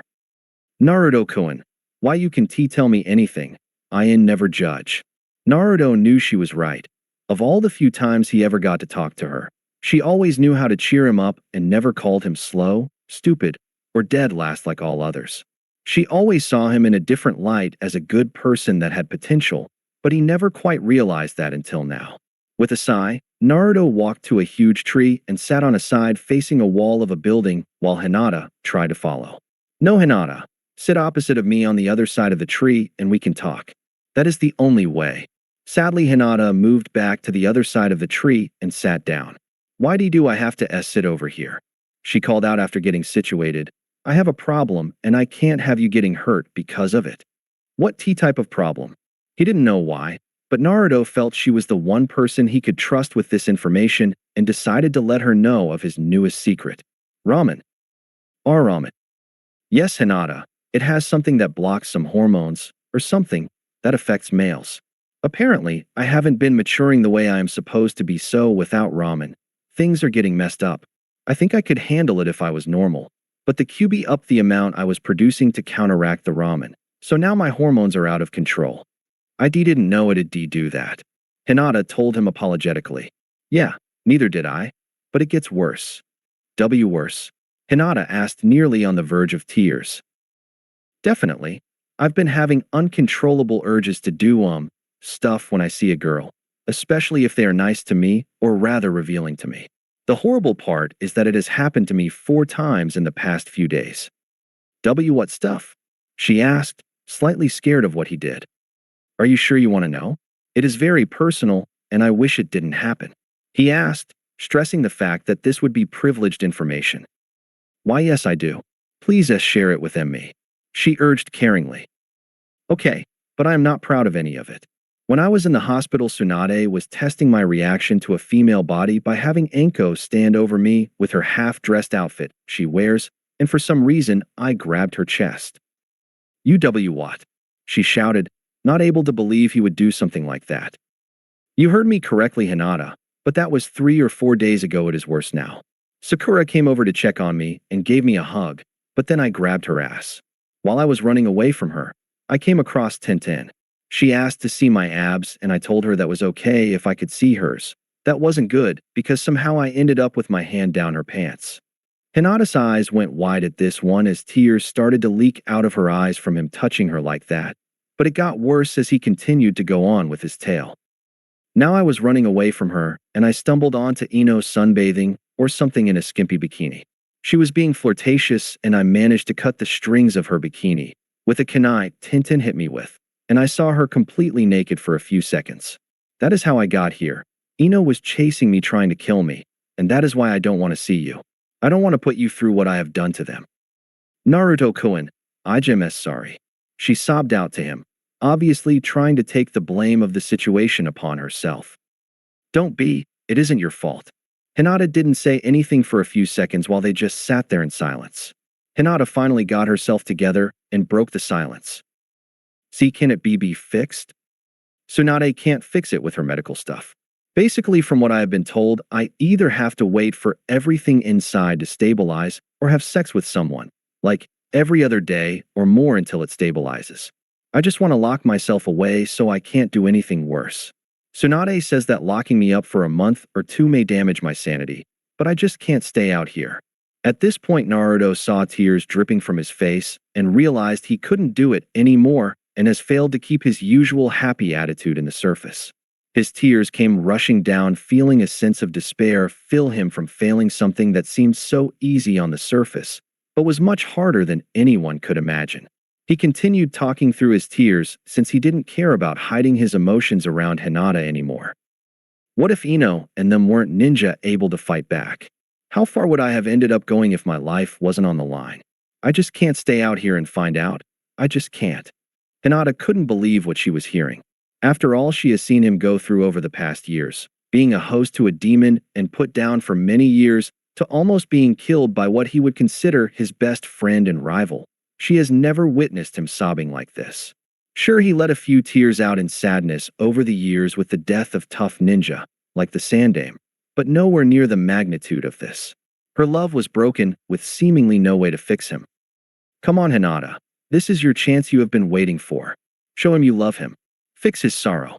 She shouted to herself, trying to give her the courage to help him, to say something to let him know he isn't alone, to give him the rest from his torment which he deserves. She just sat there, shaking and blushing at what she was about to say, knowing it could possibly end all her dreams and her plan, but she knew she had to say it. She didn't wait this long to let the moment pass, and maybe she could keep her consciousness because she wasn't talking to him face to face. In Naruto Keikuin, I'll let MMH help. You use me. Naruto was frozen still at what he thought she said. Had her heard right? Did she just offer herself? No, that can't be it, could it? Hinata, just what are you saying? Why you said SS sex would H help. I'll let MEH help. She forced out with all her might. Hinata, I just can't let you. You would be giving up something no one could give back, and it wouldn't be just one time. I know. B but it is a S small p price T to P pay to K keep you from harm. You see can't be left alone. You'll go see crazy and why you can't be out here without the P possibility of losing control. L let me H help. After she had said it, she was feeling relief and realized it wasn't as bad to offer as she thought it would have been. I appreciate the offer, but I can't take advantage of your kindness. I would rather go insane than to hurt you. Naruto stood to leave, but was grabbed from behind in a tight hug, holding his arms tight against his body and buried her face into his back. It isn't T taking advantage. I know exactly what I'm offering, every aspect of it. If you change why your mind. I'll live in the Hyuga G guest house east of the manor, alone. Hinata let go of him and stood back a few paces to give him comfort room and smiled shyly at him with a dark red face. Naruto stood dumbfounded at the information received, but that was short-lived as 3 pissed of Kunoichi were seen kicking up dust on the horizon racing straight for them. Shit, got to go Hinata. Naruto divided into 100 clones and all took off in different directions to throw off his pursuers. Hinata remained standing still, trying to keep from bursting open from the most embarrassing thing she has ever said to a person when the 3 stormed into the park. Hinata, he got you too, didn't he? Ino shouted after seeing her flustered face. And no, he didn't touch me. Really, because he felt me up with those strong hands. Damn it, why did he have to do that? I could have had fun with him if he was patient. Tintin commented in a pout, throwing off the others. Tintin, what was that? Sakura screamed. Nothing. I didn't say I'd screw him if he would have played his cards right. Tintin just noticed what she said, but it was much too late. Shit, she said through her hands that were held tight against her mouth. That's our enemy. Remember he ripped off my clothes. Ino screamed. If you can call them clothes. Sakura mumbled under her breath, so only Hinata could hear, and got a relaxed giggle from her. Yeah, I know he's our enemy, but you didn't see his abs. You know how I get over a good set of abs. We know, Tintin. Hinata, which way did he go? Sakura inquired. Hinata just pointed in the direction he went. All right, girls, go the opposite direction. We know how she tries to protect him. Ino hollered before leading the charge after Naruto. You may know that I always try to protect him, but I also know that you know.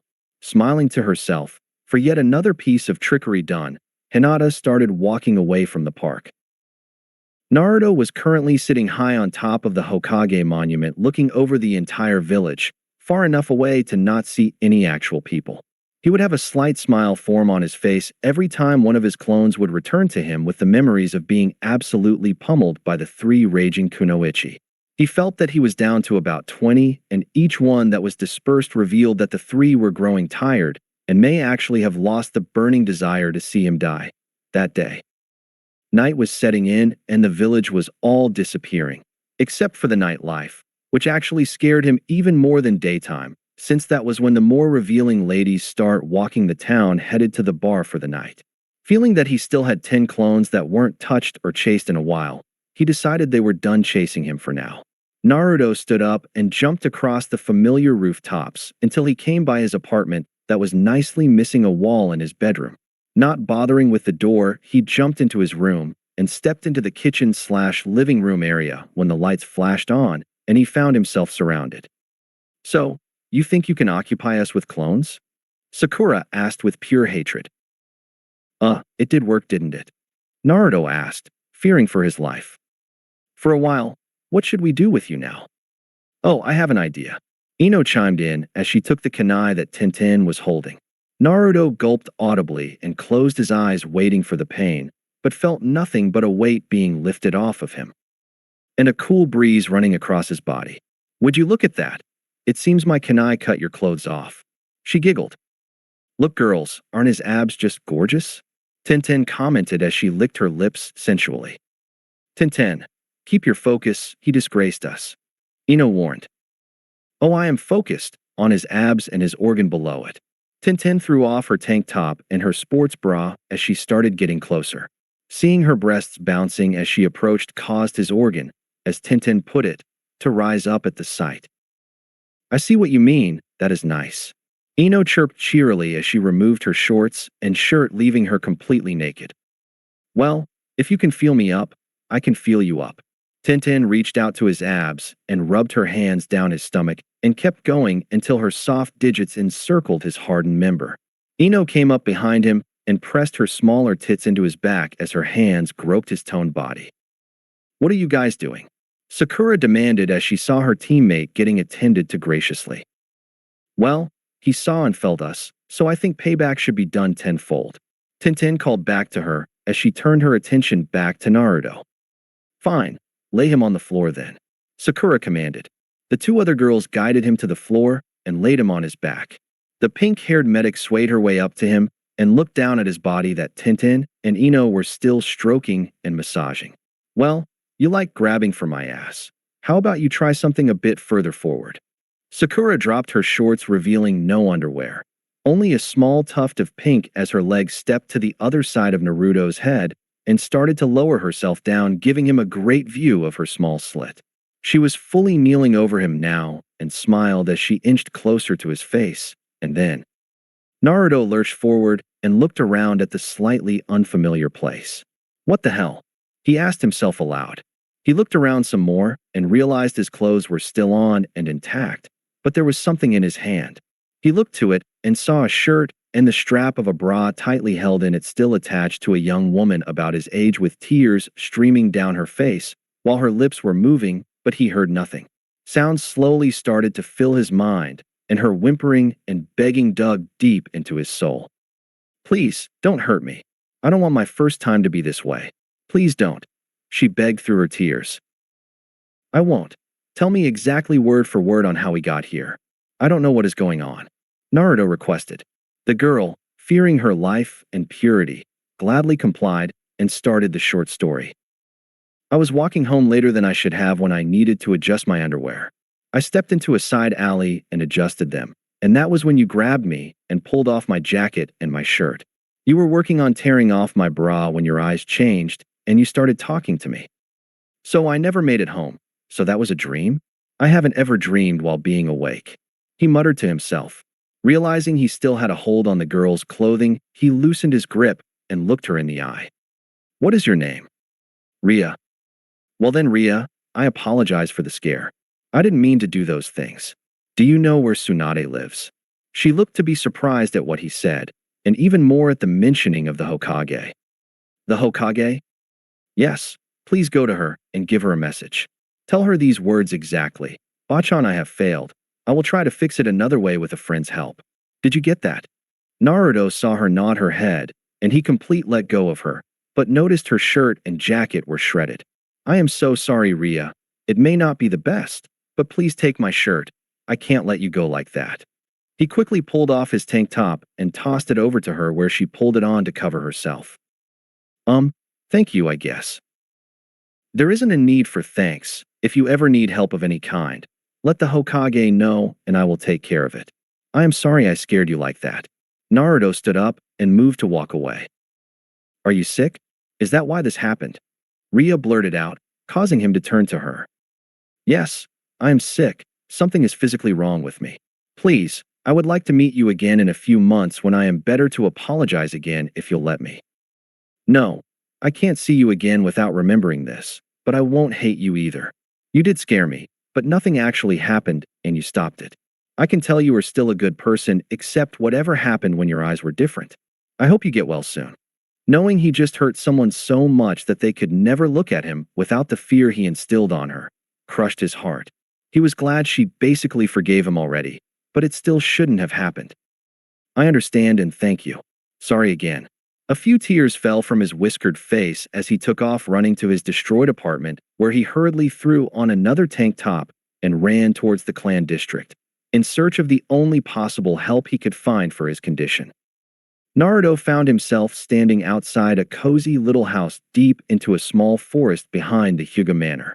He stood there only inches from the door for what seemed like hours trying to figure out how to say, "Hi, I'm here for the sex you promised." He sat there thinking of all that he has been through and what Hinata could be put through if someone were to find out about what could happen between them. But the only image that kept jumping into his mind was that of Ria frightened of him while he held her clothing ready to expose her. After those images, he knew it was either Hinata or death since he couldn't live with the possibility of following through with what was about to happen to Ria. He lifted his hand up to the door and gently knocked. After some light shuffling, the door opened, revealing Hinata in her standard jacket, loose-fitting capri-style pants, and forehead protector wrapped around her neck, with her pretty pale eyes staring into his soul. "Hinata, I need help." She nearly gasped seeing him there with a tear-stained face and the posture of an 80-year-old as he slouched by her door. "And Naruto-kun." She reached for his arm and gently pulled him into her small house. He was right, it was a cozy place. The door entered into a small living room with a couch and coffee table just inside the door to the right. To the left was a small kitchen, and there were 3 doors on the back wall, most likely for 2 bedrooms and a bathroom between them. Hinata shoved him down on the couch and went to the kitchen and returned with some tea to help calm him. "Thank you, Hinata." Naruto took the cup and sipped a bit, feeling the soothing aroma hit his nostrils as the fluid warmed his insides. "Tell me what happened." Hinata coaxed. Naruto took another long sip of his drink before setting it on the coffee table in front of them. With a sigh, he leaned back in the seat and closed his eyes. "After I left the park, I went to the Hokage monument and sat there until it seemed the girls gave up and I decided to go home. When I got there, the 3 of them were waiting for me, and let's just say they got very friendly." "Did they?" Hinata asked with worry. Naruto chuckled a little bit. "No. Before it got too out of hand, I woke realizing it was a dream and I didn't make it to my apartment yet. But somehow, while I was stuck in that dream, I grabbed a girl and ripped her jacket and shirt off and probably would have gone further if I didn't wake up. The look on her face was more than I could bear, but I apologized to her and asked her to go to Tsunade for help." "Naruto-kun, that's terrible. You can't go through that again." "I know. Well, will you help me?" Hinata reddened deeply before standing abruptly. Naruto was afraid he heard her wrong earlier and was ready for whatever unkind thing she was going to say if due to him. "Why yes, I will. Just look at me and tell me what you see first." Naruto looked up at her with surprise on his face. "Huh? I see you, Hinata, a great kunoichi." "No, don't just look at me. Really look at me." She was hoping in his new situation that he could actually see the woman behind the kunoichi and find her at least a little attractive. She pulled him up so he was standing in front of her while she looked up into his deep blue eyes with a slight smile. "Now what do you see?" she asked again. "I see." Naruto looked at her and realized she wanted him to look closer and with more detail than he has ever tried. He stared at her, taking in every aspect of her face and studying everything she was before he came up with the only answer possible. "I see silky, ink blue hair framing a gentle and delicate face with warm, caring eyes and cute pink lips that look so soft if you were to touch them. I see a beautiful woman who has more caring nature than any person alive." She looked at him dreamily with a bright smile and nodded at his observation. Good. Now is there something you want to do to this woman? He felt his breath catch in his throat as he tried to wrap his mind around what was happening. He continued looking at her and realized the strong feeling of lust just wasn't there with her, but something else was. It felt close to the same, but seemed more powerful. Either way, he knew he wanted her. I want to touch her, he replied in a gentle whisper that caused a jolt of energy to shoot through her body, yet he remained motionless.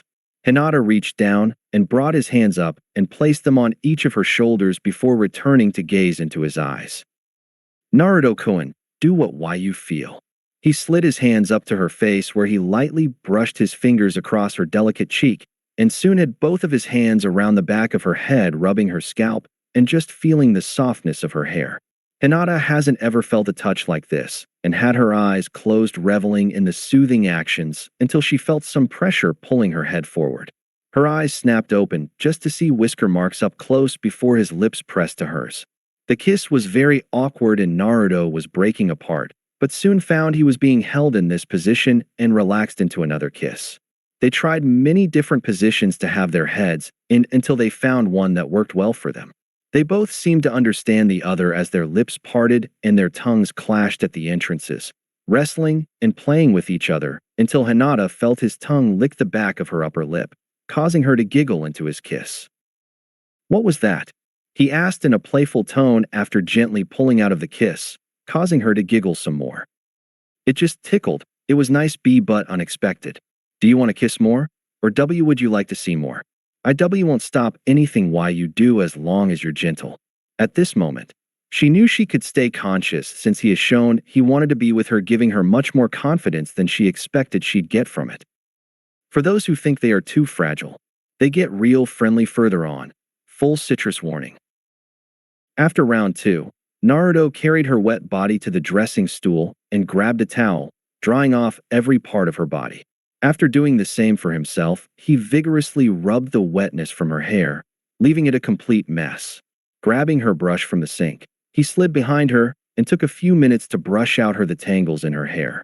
Once that was done, he picked up the absolutely relaxed and slightly giddy Hinata in his arms and brought her back out to the bed. After pulling his boxers back on, he pulled the discarded sheet back onto the bed and gently tucked her in before heading to the door of her room and switched off the light before walking through the doorway.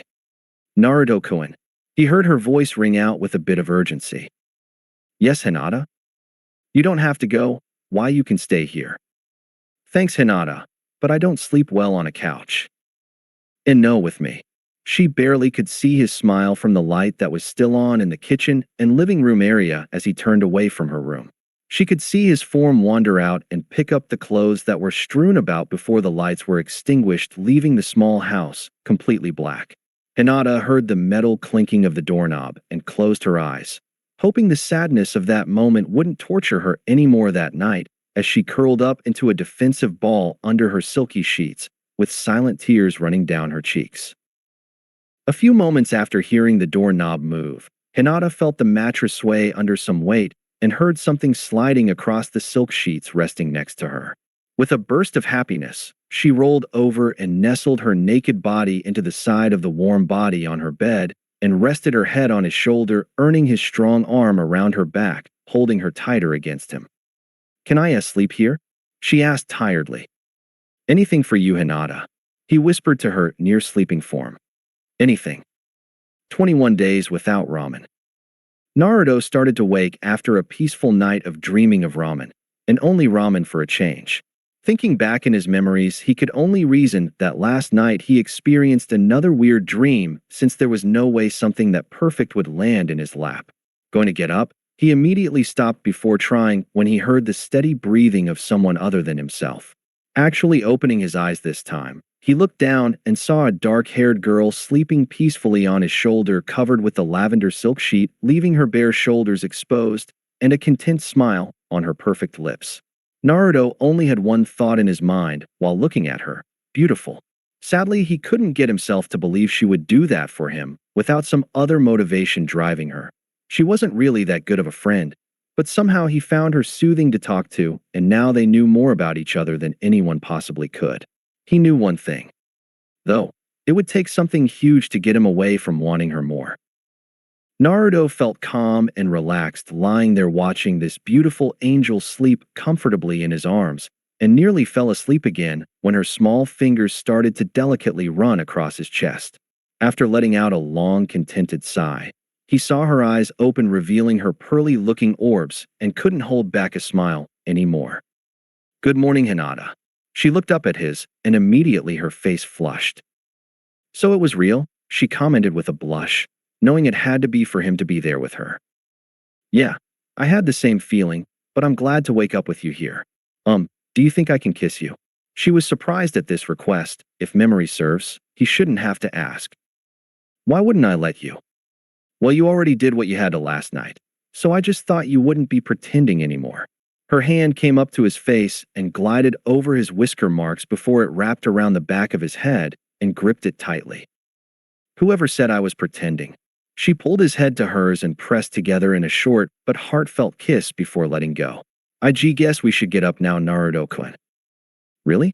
I'm sure there aren't any missions today, just like the last few weeks. Maybe we could just lie here all day."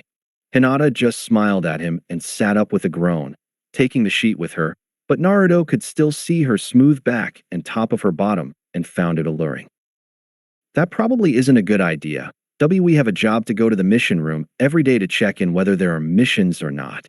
Besides, if you stay I'm sure you'll feel the urge to play around, and I'll need at least one good day to recover from my first experience." Naruto sat up and slid his arms around her waist from behind and kissed the back of her neck. "You're right, you're just too much to look at and not touch. So I can't come back to this house until tomorrow night." "Probably the best, but after that you should be able to visit anytime," she assured with a shy smile. "Okay, do you need any help before I leave? You seem to have a lot of aches." "I'll be fine, Naruto-kun, thank you." With a kiss to her cheek, he untangled himself from her and walked out to the living area and threw on his clothes before glancing back to her room, where she was smiling at him. With a small wave, he opened the door and ran off to his apartment. It was very early. He surmised by the way the sun wasn't completely off the horizon yet, but it didn't matter to him. He had the feeling of being free again. He went running through the village, bouncing off the walls of shops that had yet to open on his way to where he lived. Upon entering his trashed apartment, he managed to not let it get to him as he rummaged around some of the rubble and came up with his forehead protector and changed into his usual clothing. After securing his forehead protector, he took off for a training ground to do some much-needed exercise before heading to the usual meeting time and place. All of the Konoha 11 were gathered in the mission room, while after Naruto entered it was. Upon his entrance, all the kunoichi looked over at him, 3 with hatred pouring off them, and 1 that was practically glowing. "Hey Bachan, I made it. Anything new going on?" he asked like his usually cheery self.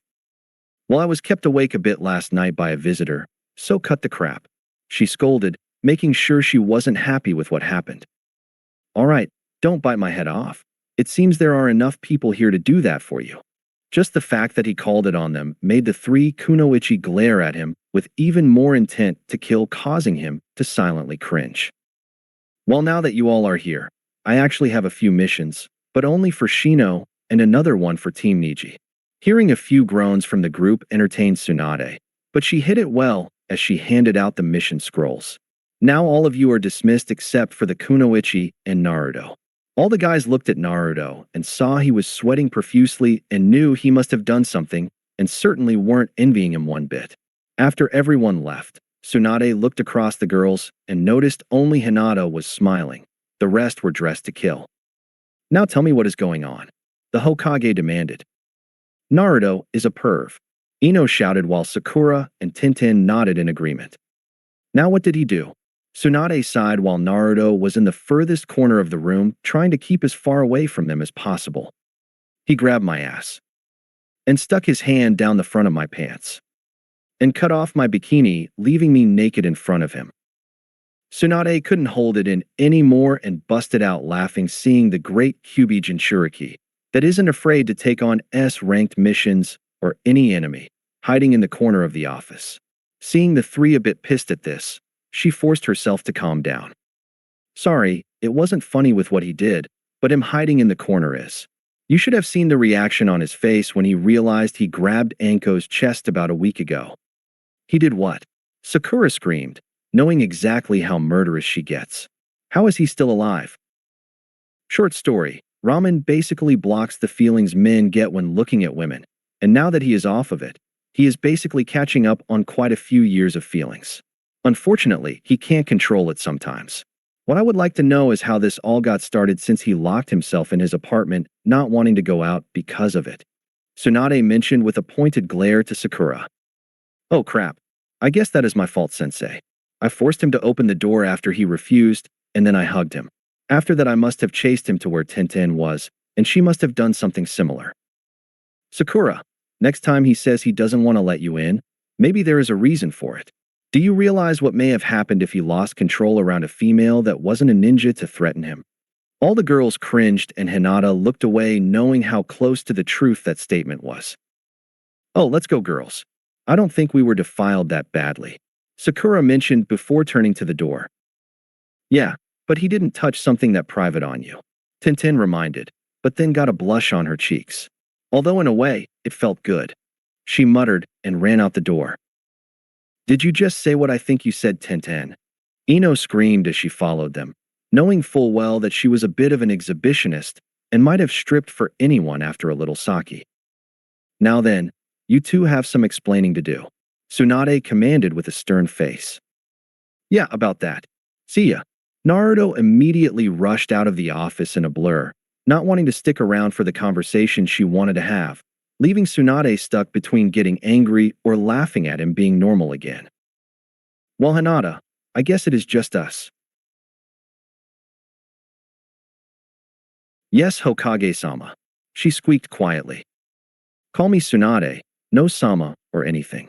The next questions I am going to ask are only voluntary and nothing will ever be written about what you say, and I ask them only as a mother figure, not the Hokage.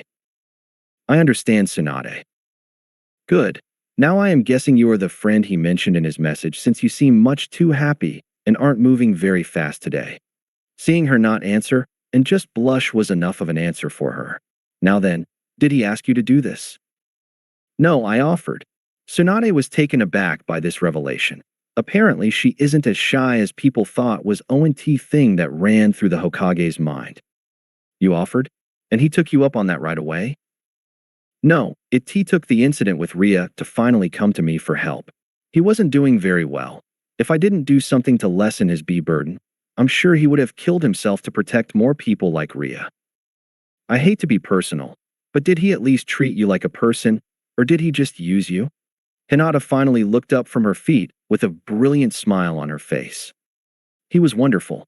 He was so nice and gentle and treated me wonderfully and kissed me a lot. I felt like I could just explode. Then he actually wanted to make sure I felt good more than he was concerned with himself. After we were done, he washed me in the shower and tucked me in bed and slept with me in his arms. If he would have said, I love you, I would say that it was perfect. Well, first I want to say, what happened to your horrible stutter? It is still there, but so small now. Next, from what you told me, you both shared an experience that is magical in its own right. I just wonder if he realized that he didn't have sex with you. He made love with you. If someone goes for a quick piece of ass, they wouldn't waste time kissing a lot. They would want to get right into it. Now tell me, just how much time did you two spend playing around before actually going for it? Hinata's face was definitely a brilliant shade of red as she prepared her answer. She knew that talking about her experience was less embarrassing than the actual experience, so she actually found it very easy, just still embarrassing. A lot, maybe twice as long. Tsunade smiled and shook her head. Go on, Hinata, and get out of here. I don't know how long it will take him to figure it out, but I think you two will be together for a very long time once he does. That was part of my plan. She immediately squeaked and ran out the door as fast as she could without causing too much pain to herself to avoid any more question about what she said. Plan? Hinata, what exactly did your brilliant little mind think up? Tsunade wondered as she looked at the empty office. With a long sigh, she returned to her paperwork. Time skip, 65 days without ramen. Missions were still few and far between for the village. So all ninja spent most of their time training and honing their combat skills for the missions that were sure to come rushing in when they come upon their busy season. Basically, all was very boring for the village. Well, maybe not if you were to. Look in the Hyuga guest house. After Hinata was feeling up to it, Naruto has been over at her place more often than just once a night. Somewhere in the time they were together, Naruto stopped feeling urges when he looked at women, just urges when he looked at a certain one. He easily could have managed an every other day approach with her, but when she was ready and willing, and boy was she ever willing, why put it off? Besides, they have way too much fun to stop and almost always want to be with each other. The couple practically live together now since Naruto hasn't repaired his apartment and has just been eating and sleeping at her house. Even most of his clothes made it there as well. But one thing Hinata didn't like was the fact that he hasn't ever said that he loved her or anything like it. But in his defense, neither has she. Even though they never said it, they sure felt it while enjoying each other's bodies like a few seconds ago. Naruto-kun. Hinata panted as sweat glistened on every inch of her naked body from the vigorous workout. He replied while stroking her moist skin and taking her in a deep kiss. After pulling apart, she got down from the spot on top of him that she has been enjoying for the past 10 minutes and cuddled up to next to his sweating body. When you get a clean bill of health, what will you do? What do you mean? Us this. When you aren't threatened with losing control, are you going to stop coming over? She asked with a touch of sadness getting through. I don't know, Hinata. I guess we'll just have to wait and see, but you know you look very good all sweaty. She giggled and kissed his cheek in return. But I feel all sticky. I'm going to take a shower. She pulled herself away from him and stood at the edge of the bed when he lightly gripped her wrist. I'll go with you. Hinata lightly slapped his hand off her wrist with a playful smile. Better not. I don't think I can go for a third today. You got me all tired out. Not my fault. You were the one that wanted on top. She turned to him, still lying on the bed, and stooped down to his face and planted a quick heavy kiss on his lips. You stay, I shower. Moving away, she purposefully exaggerated the sway of her bare hips to the door of the bathroom before turning around and posing sexily for him in her full nakedness. Letting out a little giggle at his happy face, she pulled off her forehead protector from around her neck and threw it to him before entering the bathroom, leaving the door open on purpose. After Naruto heard the water start and Hinata's humming fill the air, like usual for her showers, he got up and walked into the bathroom and silently stepped into the shower behind her and wrapped his arms around her body, causing her to jump in surprise and stop humming. Bad Naruto-kun.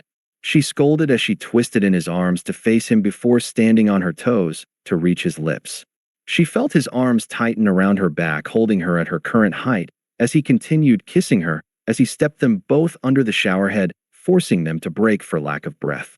Fine, but you have to do exactly what I say next time I tell you to. Sounds like fun. After an uneventful shower, Naruto threw on just a pair of boxers and flopped on the couch before being joined by Hinata dressed in only frilly lavender panties and a matching skimpy tube top that barely covered her breasts along with the Konoha band around her neck. She lied down on the remaining area and rested her head in his lap with a happy sigh. He stroked her soft cheek a few times before he saw her looking into his eyes and stopped. It's way too hot out. I'm going to make some lemonade. You want some? She inquired. Sounds great, Hinata. With a kind smile, she got up and playfully walked, with a happy bounce, to the kitchen. Naruto stood up after over a month of curiosity got the best of him and decided he would sneak a peek in the last bedroom that Hinata had mentioned not to go into on more than one occasion. He twisted the door knob and went to push the door open, which a dark flash of hair appeared in front of him. I told you not to go in that room. She yelled at him, holding her arms wide to block his advance to the room. But it fell on deaf ears as the door swung open, revealing a room packed to the ceiling with boxes. It was amazing how many boxes could be stuffed into a single room. But something other than the boxes caught his attention. It was a small book with a bowl of ramen on it titled, The Effects of Ramen on Men. Looking away from it, he realized what the words on the boxes meant. Chicken, beef, and so on. The other room was packed with cup ramen. Hinata. He looked at her with utter confusion on his face as to why there was ramen in her house. He saw her face turn sad and dropped her arms to her sides and looked away from him. I'm sorry, Naruto-kun. I haven't been a good person recently. Go sit, and I'll tell you everything. Without another word, Naruto went back to the couch and sat down. Hinata followed and sat across from him on the coffee table so she could see all of his reactions. Naruto-kun, I have no idea how you are going to take this, but I hope you understand. I have watched you for years and became attracted to you in many ways. Yet you never saw me for anything other than a strong ninja, and it pissed me off how you could be a brilliant fighter and not even see something that was right under your nose. Then one day I was looking through old medical study books and found one that dealt with ramen affecting men. Obviously, you always ate ramen, so I wanted to know what problems there might be with you. After reading through it, I found that you may not even see much of a difference between men and women because your physical attraction was nearly blocked. That was when I came up with a plan. About 90 days ago, Hinata just finished reading the book, The Effects of Ramen on Men, and had a devious smile on her face when an idea hit her. If ramen holds back his natural attraction, then if there isn't any ramen, he'll get it back and maybe see that I'm a woman and not just a ninja. Hinata quickly snuck the book out of the medical library and ran to her home in the Hyuga manner. After stuffing the book into her bag, she gathered a few articles of clothing and stuffed them in there too. After slinging it on her back, she hurried down the hall when Hayashi stopped her. Hinata, what are you doing? Father. I decided I should move out. Maybe being on my own for a while with D do me good. He stood there thinking for a moment before returning his attention to her. Well, it can't hurt, and you won't be in the way anymore, so I agree. You will live at the guest house until you can prove to me that you have improved, otherwise there is no coming back. Hayashi didn't wait for a response and just walked back to his study, leaving Hinata alone in the hall. Well, phase 1 is set. Hinata ran through the Hyuga's private forest and arrived at the small house and smiled at how cozy it looked.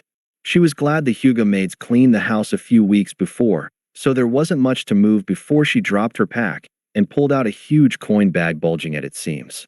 I hope it's enough. Hinata locked the door again and took off running to the village. She arrived in short time at a small business with pictures of different lands pasted all over the inside walls. Planning a vacation somewhere, Hyuga-sama? And not really, but I'm thinking of sending some friends. What do you have for about 2 to 3 months? Well, we have a nice little guided tour around the 5 great nations that lasts about 75 days. How much for T2? After brokering a deal, Hinata was happily walking down the street with 2 tickets in hand set for departure in 25 days. Phase 2 moving along nicely. She thought as she saw Ichiraku's coming into view. She was about to enter when she caught a glimpse of orange and immediately jumped around the side to hide herself. I can't let him see me here. He could get suspicious. Hinata waited about 20 minutes before Naruto finally left Ichiraku's and decided it was time to give it a try. Hinata-chan, welcome. Your certain person has just left. I am informed her. Thank you I am Chan. But I was actually here to talk to you and your father. I won T2 tickets for a trip around the known nations, and can't use them because of my job. I remember your father saying he would like to travel a bit before he gets too old, so I thought you could use them. That is so kind of you. Father, Hinata has something for you. Tucci came out from the back kitchen while wiping his hands off on a towel with a kind smile. Hi, what do you have? She has 2 tickets for a tour around the countries, all expenses paid. They are ours if we want them. I am informed, showing her desire to travel. How soon? Departure is in T20 5 days. Hinata told him. Tucci placed his hand on his chin and thought for a while. Well, that is plenty of time to get things together. And I have always wanted to show I am the land she was born in. Yeah, let's do it. Thank you, Hinata-sama, we accept with much gratitude. Hinata smiled and handed over the tickets. Enjoy your trip. Hinata left the small shop with a very satisfied grin. Phase 2 complete. She hurried back to her new residence to prepare for the next few phases of her plan. Night before departure. About 66 days ago, after Hinata made sure Naruto was home for the night, she ran to the closest grocery store and wandered down the aisles until she found a person stocking the shelves. Excuse me, yes, sir? What can I help you with, miss? I would like to buy all your instant ramen. The stalker paled instantly, knowing just how much ramen they had. You want a what? Do you know how much that is? Why, yes. Now, will you sell them? All right, little lady. I'll get them packaged up for you. Just make sure you can pay. I see can pay, don't you worry. After the stalker packaged up all the boxes, she paid for them and had them delivered to her house before doing the same at the 2 other stores in the village. Phase 3 complete. After returning home and packing the boxes away into the spare room, she threw the nearly empty coin bag on the table and flopped down on the bed for some well-deserved sleep. Present time. Naruto was looking at Hinata, amazed and bewildered as to why she did any of this, and if she even knew what it was doing to him over the past month. Did she really just want him to see her as a woman? Hinata, you spent all that time and money planning all this just to get me to notice you as a woman? Yes, I know it was a bit selfish, but I couldn't take being ignored anymore.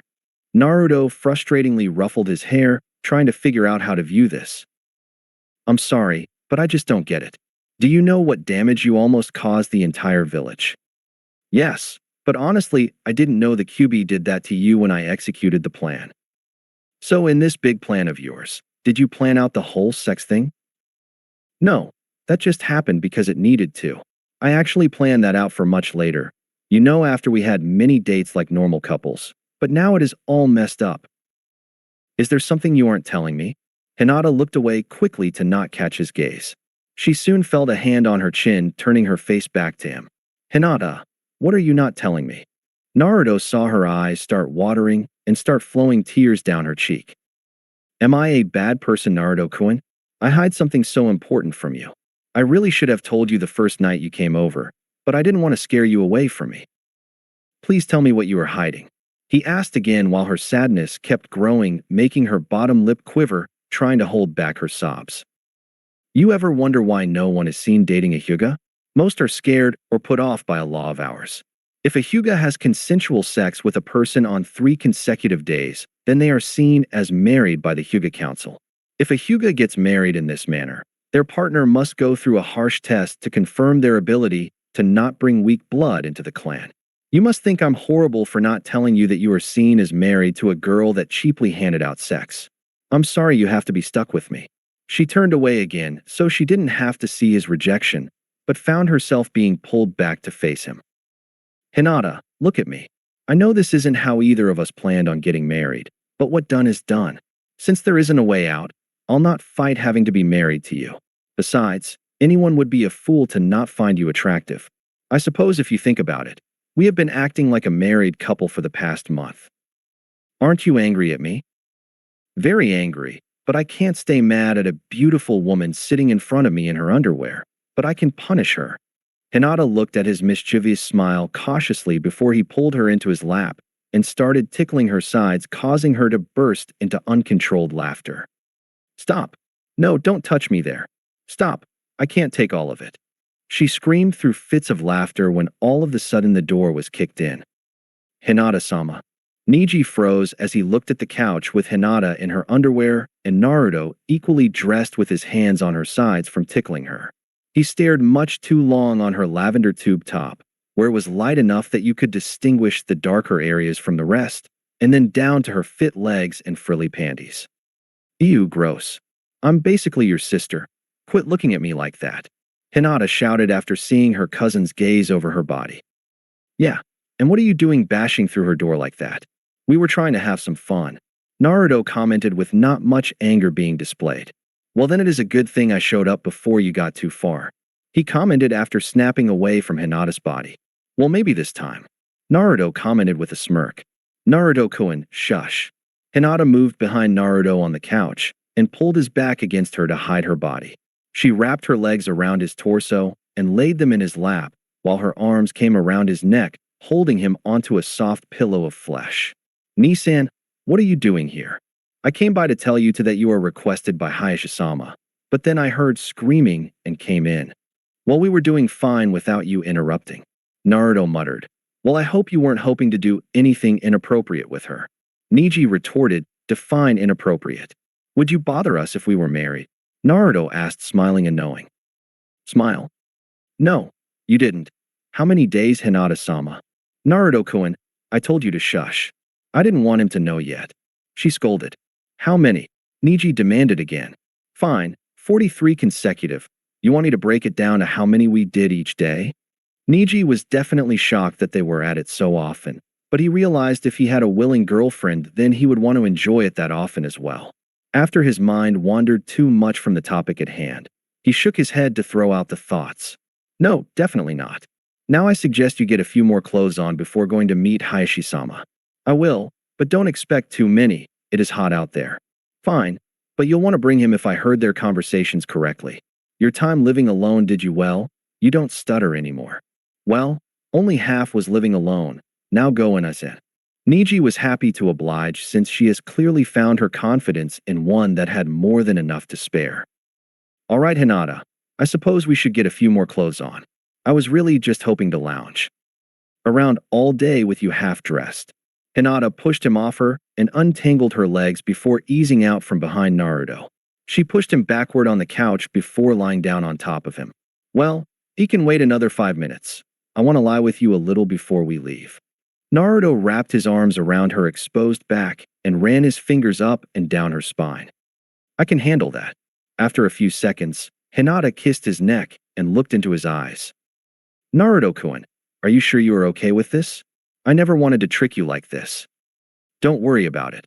I could have been stuck with worse. Now I guess we should get going now. Hinata wasn't all too happy at his less than enthusiastic answer for being married to her, but there isn't much that can be done, and if he could care for her, she'll be happy. With a solemn feeling, Hinata got off of him and walked to her room to get dressed. After just throwing on a light blue tank top over her tube top to further hide some slightly revealing skin colorations and some quite small gray shorts, she brought some orange shorts and a gray tank top out for Naruto to get dressed in.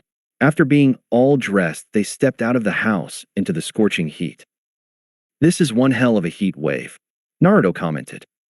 Yeah, but we'll have some cold lemonade when we get back home. The pair didn't have far to go until they found the Hyuga Manor. With a bout of nervousness, Hinata led the way through the large gates and into the foyer of the large complex to face her father. She was feeling very anxious as she continued down the hall to Hayashi's study and decided to grab Naruto's hand for some comfort and confidence as she reached out and gave the door a gentle knock. Come. After hearing his stern order, Hinata pushed the door open and went inside, pulling Naruto along with her. Hayashi was still filling out some papers on his desk and didn't quite pay attention when they entered. Hinata, it is about time you stop your foolishness and return home. It has been 90 days, and if you were to get anything good out of it, then it would have happened already. Also, it is time I choose you a husband.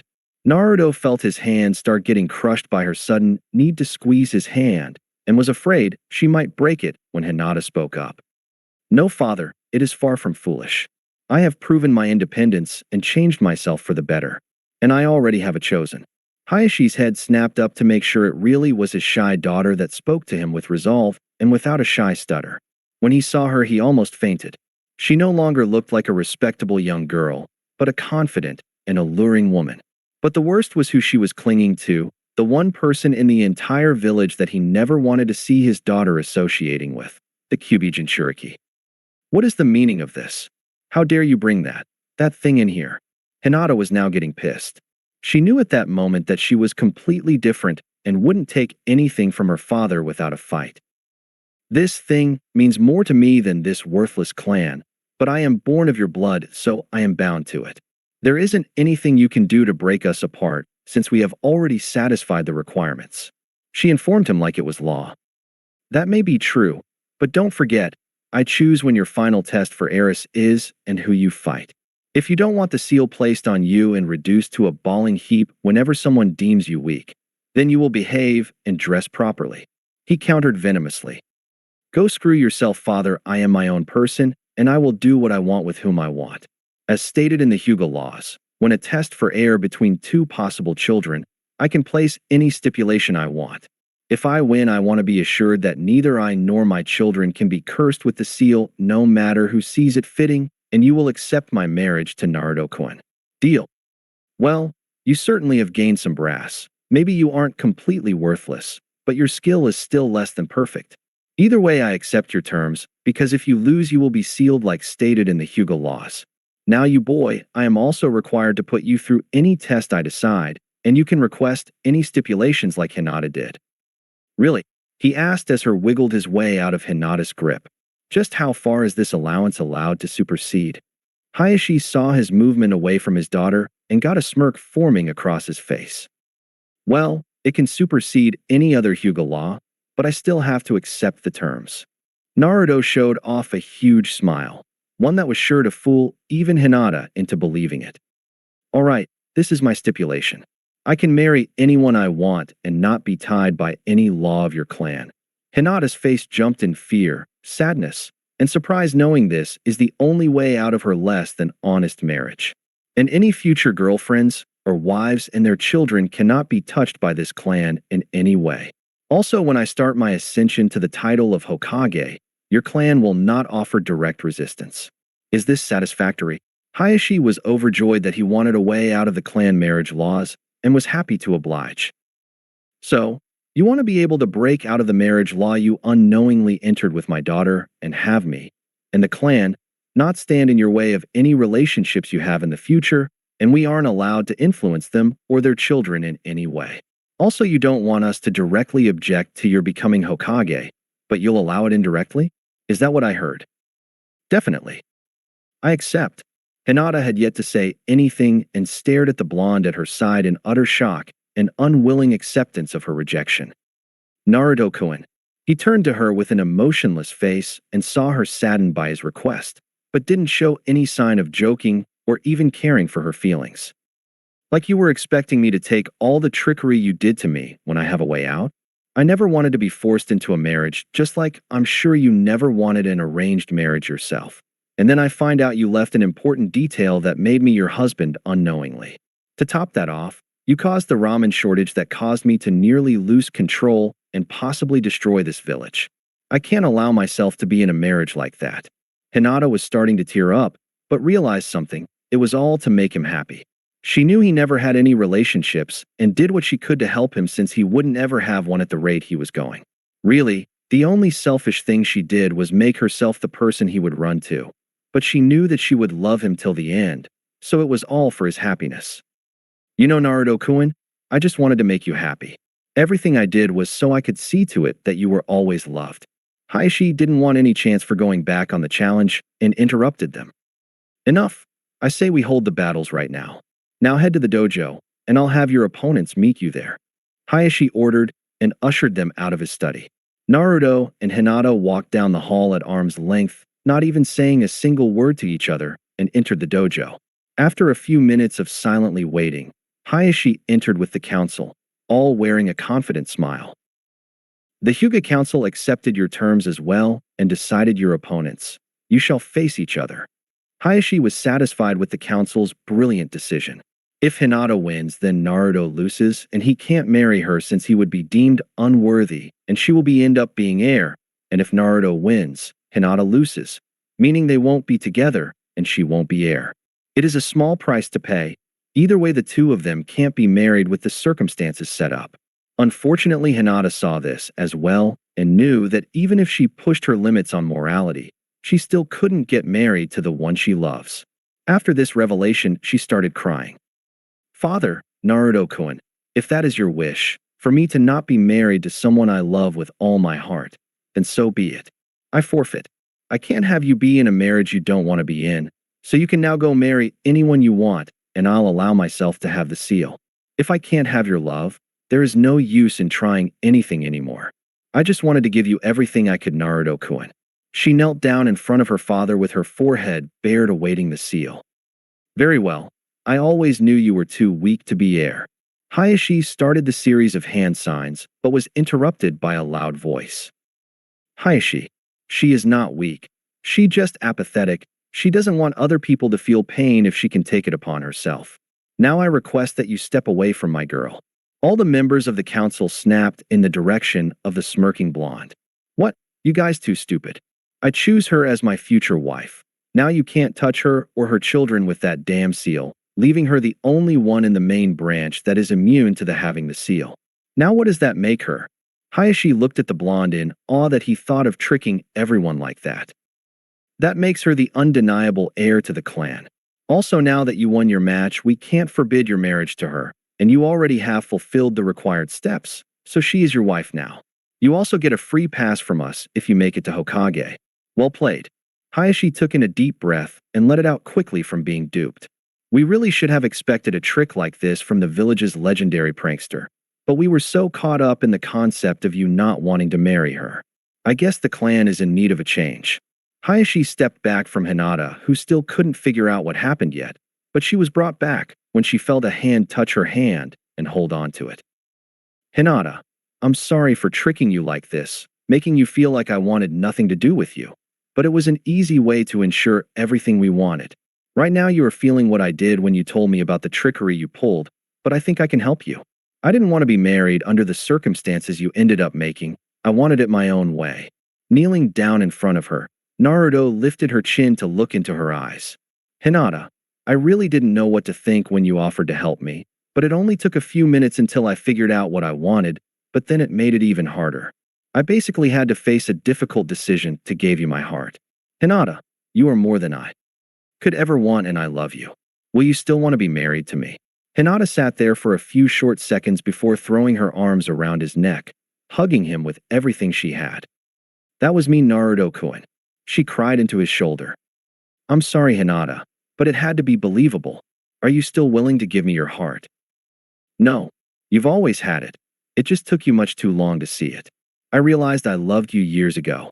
Naruto stood up and surprised her when he picked her up and threw her giggling and protesting form over his shoulder. Well, I'll be seeing you guys around, but right now I'd like to get back to spending the day with my wife that you interrupted.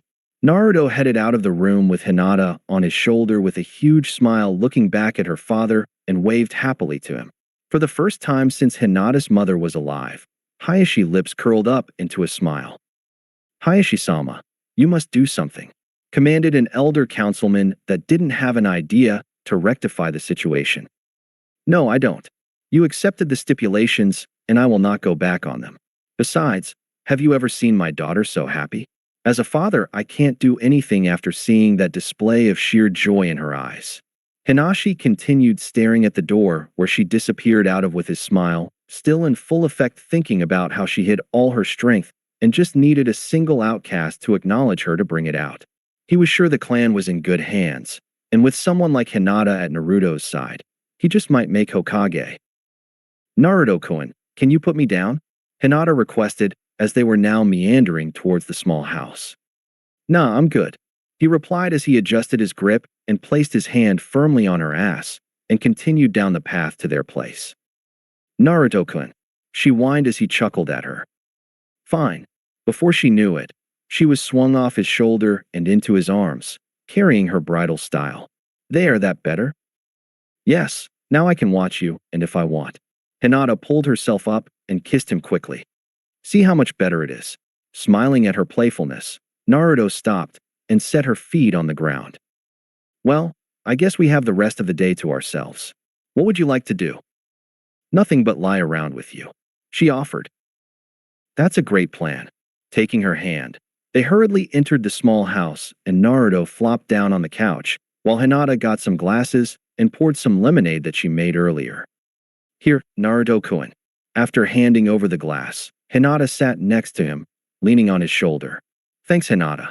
I have something else to tell you. You know the part where you asked what I'd do when I got a clean bill of health? Seeing her get antsy at his pause, he smiled and took a drink just to make it last longer. Well, that happened 20 days ago. What? Naruto-kun, you've been letting me think you needed sex when you didn't. I wouldn't put it like that. More like I didn't know how exactly you felt about me, and I didn't want to go back to how we were. I loved spending time with you, and there is nothing like waking up to someone as beautiful as you sleeping on me. You actually thought someone would offer themselves to you and not care for you, she asked in amazement. Well, Anko kind of did, but she wanted money in return, so I was a little apprehensive about jumping to conclusions. Well, you should know now that I love you. I do now. Naruto gulped down the rest of the drink before lying back on the armrest of the couch. Hinata took another drink from her glass before setting it on the small table and scooted closer to her new husband. Seeing this, Naruto grabbed her waist and pulled her closer, So he was now lying with her upper half on him and lower half between his legs sitting on the couch. Bringing his hands down over her stomach, he pulled the tank top up and off of her, leaving her in the small tube top. That's better. I like touching your skin. He rested his hands on her stomach again and closed his eyes, completely relaxed. Within moments, Naruto was asleep with Hinata very close behind. It was about 8 at night when their pleasant nap was interrupted by a firm knock on the door, waking them from their sleep. I don't want to get up. Hinata quietly moaned, still half asleep. Then don't. The door is still unlocked. Am I too revealing? Don't worry. Even if you are, you're mine and no one can say otherwise. Another knock sounded out impatiently. It's open. Hinata called out. Hey Hinata, have you seen Naruto? Well, I guess that mystery is answered. Sakura commented while looking at how the two were sitting. Hey Sakura-chan, you're not trying to kill me again, right? Naruto wondered. No, but when did this happen? You disappeared about 40 days ago, and I haven't seen either of you aside from the meetings. Damn, that long ago. Now that you answered all your own questions, what do you want? Naruto asked. Oh, well, Tsunade wanted me to tell you that you have a test tomorrow. I have no idea what type of test, so don't ask. Now Hinata, what are you wearing and how involved are you two? Clothes and very much. She replied quickly while intertwining her fingers with Naruto's on her stomach. And how much is very? Sakura pried in her usual nosy fashion, as much as you can. In the eyes of the Hyuga, we are married. Hinata informed with a bright smile. Really? So you guys have? Whoa, how was it? Both Naruto and Hinata blushed from the question posed, making Sakura laugh hard. You guys are perfect for each other, almost like you were two halves of one. It is just too perfect. Well, I'm out. Remember Naruto, tomorrow 7 a.m. at Training Ground 5, and you know how she is with people that are late. Gotcha, I'll be there. Sakura gave them a sly smile on her way out the door as she thought about what they have done in that house. Well then Naruto-kun, what would you like for supper? Hinata asked while tilting her head back to look at him. You look good. He commented as he gave her an awkward kiss. So do you? But I was meaning food since I'll never have enough of you. How about we go out? We haven't been away from this house for more than the morning mission meetings. Sounds good, but I have a craving for something. Sweet rolls. Seeing a huge sweet smile, he knew that was the answer. Well, I guess you'll need your shirt back then. They managed to have a wonderful dinner at a local restaurant without running into anyone they knew, which made it easier on them. After picking up a few of Hinata's craved rolls, they headed back to their little home, eating them along the way. There was not a time Hinata felt more perfect than that moment. She was smiling and giggling with a sweet roll in one hand and the hand of her lover in the other. Life was looking good. They entered the small house, still laughing from the stories of missions that got strange along the way before kissing each other deeply. Well, I'm beat Hinata. Let's go to bed. I'd like that. I've been tired all day. Maybe that was from all the bouncing around this morning. He teased. That's still kind of embarrassing to talk about, even with the person I did it with. I believe you'll get over it. Not let's go to bed, but you have too many clothes on. Hinata finally nestled her naked body up against Naruto's bare chest and pulled the light sheet over the both of them. Love you, Naruto-kun. Love you too, Hinata. Sleep well, gorgeous. Naruto fell asleep happily with the feeling of Hinata's soft breasts pressed against his skin and the calming sound of her rhythmic breaths. 61 days without ramen. Hey, sweetie, it is time to wake up. Naruto coaxed in a gentle voice while running his hand down her bare arm. Do me some more, Kiba-kun. You always know how to touch me. What? Naruto screamed in disgust. All he got in reply was stifled giggles from the girl in his arms. All right, Hinata, that wasn't nice. I think you have been around me for a little too long. So how long have you been awake? Hinata stretched her arm out before rolling on top of him, giving him a close-up look at her chest before planting a kiss on his lips. Only about 10 minutes. How did you sleep, love? Great, like every other night I'm with you. Now about that prank of yours, you should be dealt with. Hinata screamed out playfully as she was thrown off of him and found herself looking up at Naruto as he straddled her thighs and pinned her wrists next to her head. He looked down at her smiling face and watched as her bare chest moved with her labored breathing. Now what are you going to do to me, Naruto-kun? She asked flirtatiously as she was helpless under him. I was thinking. He then looked at the clock and saw it read 6:45. "Ah shit, I'll have to take a rain check." Leaning down, he gave her a kiss and let her arms go. Slowly, he removed himself from on top of her and picked out some black shorts and an orange t-shirt and threw them on before looking back to the bed where Hinata was now lying on her stomach watching him dress, still completely uncovered. "Naruto-kun. I know. I'd love to stay, but Bachan will kill me if I'm late. I'll see you at the meeting." He started walking for the door, but quickly stopped and ran back to Hinata for another kiss before taking off out the front door for his test. Naruto ran at his best sped through the waking village. Finally, after the rush, he arrived at the training ground, like requested, with only a minute to spare. He was surprised to find Tsunade standing there with a group of 3 Umbu at her sides, smiling evilly at him. Hey Bachan," he greeted with reluctance. "Hello Naruto, you just barely made it. Was there a holdup?" "Well, you could say that. It was a very attractive persuasion that I had to overcome." Tsunade smiled at him knowingly while he seemed a bit embarrassed about it. "Well then, it is time for your test, Naruto. The whole village has been training non-stop over the slow mission break, and we need to reevaluate. Begin." He stood there with an unsure look at what type of test it was, but that was cut short when the 3 Umbu jumped into action. Seeing them all bear down on him was surprising, and he had to maneuver quicker than usual and didn't even have time for a proper warm-up to reach those speeds. The Umbu members were clearly not impressed, as they found it was much too easy to lay a punch or kick on him during their fight, but never noticed how the attacks had less force behind it than usual due to his certain movements. Tsunade was smirking on the sidelines watching how the small war was panning out. About another 10 minutes passed, and Tsunade was tired of seeing Naruto take damage but have it not faze him in the least.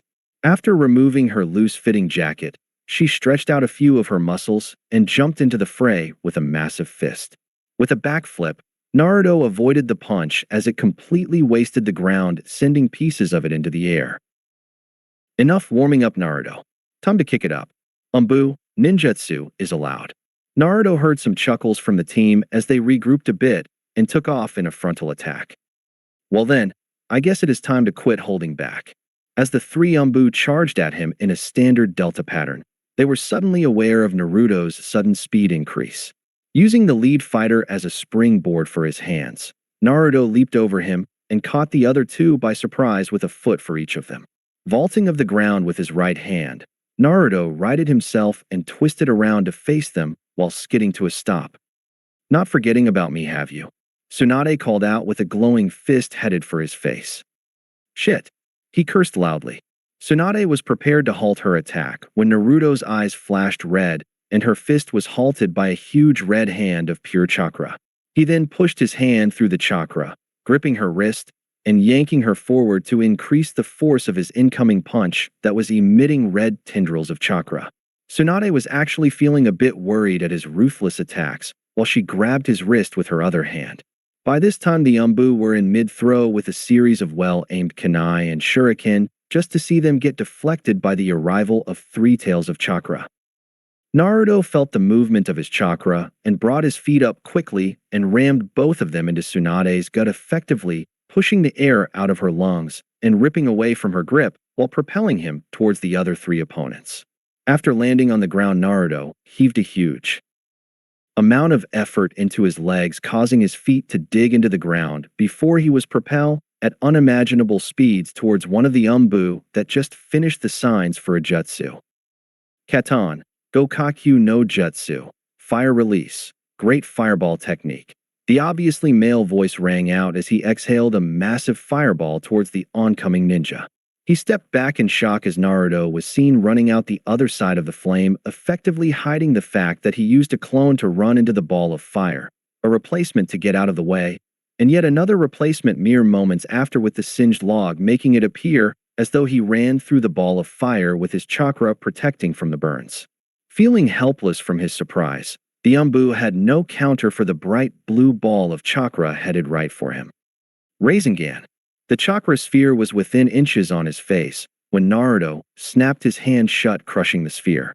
"You died, don't get up." He took his hand that was now in a fist and rammed it into the Umbu's face, sending him scraping across the ground. Naruto seemed off balance to anyone watching and fell forward, but a kunai appeared right where his shoulder would have been after a, clearly female, Umbu appeared from a well-used Shushin. How did he? She asked the air as she found a foot smashing against the back of her head, sending her right next to the other fallen ninja. Knowing there was only one Umbu remaining in Tsunade, Naruto decided it was best to take out the other Umbu first and immediately went after him. What Naruto saw was the guy just finishing a set of familiar hand signs. Yamato-sensei, that's not fair. Naruto screamed out knowing what was coming and that it always left him completely drained. An all-out fight never is. Hokage Shiki Jijuen Jutsu. Kakuan Niten Suishu. Naruto felt his extra chakra being sucked away from his body from the arrival of wooden pillars he was more than familiar with. Losing his extra speed, Tsunade landed a hard punch to his stomach. Luckily for him, there wasn't a lot of chakra behind it, and it just knocked the wind out of him and forced him to take a knee in front of them. Tsunade smirked and used her foot to push him over into the dirt where he stayed to catch his breath and recover a bit with his battered body. Well, Yamato, Tsunade asked as she started walking away from the downed blonde and picked up her jacket along the way. He handled a Hokage, an Umbu captain, and two more Umbu members without dying and even managed to knock out one and basically kill the other. He is definitely ready for the next step in his career. If he keeps up this progress, you'll be giving him your job before he's 25. Good. I don't think I could take too many more years of paperwork. They took a few more steps before she turned back to the training grounds. You're going to be late for your meeting if you lie around all day, Naruto. Bite me. She heard him groan. I believe that belongs to someone with dark hair. She replied, and could only laugh at him groaning out a few more curses towards her. Yamato soon went his own way, knowing the rest of his team would wake up on their own since they weren't harmed too much in the fight, and Tsunade headed straight for the mission office for the Konoha 11's usual meeting. All but one of the usual group were gathered in the mission office awaiting Tsunade, and Hinata wasn't the calmest person in the room, seeing that Naruto wasn't there. Finally, the door opened, revealing Tsunade with her jacket flung over one shoulder with dirt and grime still all over her, showing she was in one hell of a fight. Tsunade sat down like nothing was wrong, just as Sakura made her loud voice known. What happened to you? She demanded as the door opened again, revealing a worse-off blonde as he stumbled into the room. Hey guys, sorry I'm late, but I ran across this crazy sake-drinking old lady that was secretly head of a shadow organization and wanted to bring me into their group by kicking my ass. After saying that, he was to about the center of the room before falling forward, still exhausted from the fight. Before he hit the ground, he was engulfed in the arms of a worried Hinata. Are you okay, Naruto-kun? She asked with concern in her voice, and surprising the entire room, minus Sakura, Tsunade, and Niji with the absence of a stutter and the lack of a huge blush and possible fainting by being so close to him. Yeah, I just need some rest, he assured as he looked up at her face from where his head was resting in her lap and took her hand in his. Okay. 1. What the hell was he talking about? And 2. What the hell is going on with you, Hinata? Ino demanded. Well, I'll answer the first one. Tsunade started. I just put him through a test to verify his ability. We will now be one person short in our meetings because Naruto is now the 4th member of Yamato's Umbu team. And Naruto-kun and I are together, permanently. Hinata spoke while not looking away from caring for her blonde. What do you mean by that? Kiba asked since he hasn't seen any of their relationship. It means that Hayashi brought in an approval for marriage between them. All they need to do is sign the papers, and it will be official. Tsunade clarified for them. Tsunade-sama, could I see those papers? Hinata asked while blushing a bit. After the meeting, they are all yours. Now help Naruto into a chair, so he isn't lying on the floor. Hinata nodded and watched closely as he slowly made it to the chair and sat down before helping Hinata into his lap sideways. Well, not exactly what I was thinking, but it's better. Now then, since Naruto is leaving the group, Sakura will be taking over Shizun's job, helping with my paperwork and working down at the hospital every other week, alternating with her. So your team is disbanded, and Naruto, remember that when you are on duty, you will now have to wear the mask and can't tell anyone your actual name. So even if you are on a mission with Hinata, She shouldn't know who you are. Yeah, but she will. I could just stand there and she'd know it was me, especially with the Byakugan. True, but that was just for illustration. Well, by the look of things, we'll be getting back into usual mission schedule in a month, so make sure to get all your training finished by then. Now then, aside from the usual two, you are dismissed. Once everyone left, Tsunade dug out the papers from her desk and set it in front of her and placed a pen on the paper. Hinata got up off Naruto's lap and walked up to the desk, with Naruto following, and signed her name on the paper and handed the pen to Naruto, who did the same. Well, congratulations, you two are officially married. It was about time you figured it out, Naruto. Yeah, well, I believe there was no way I was getting away with not noticing her. She actually has quite the mind for underhanded planning. One way or another, she was going to make sure she was married to me. How do you figure? Tsunade asked, since she didn't know of any on this, but had some suspicions. She orchestrated the entire ramen shortage, but didn't know the QB adjusted things.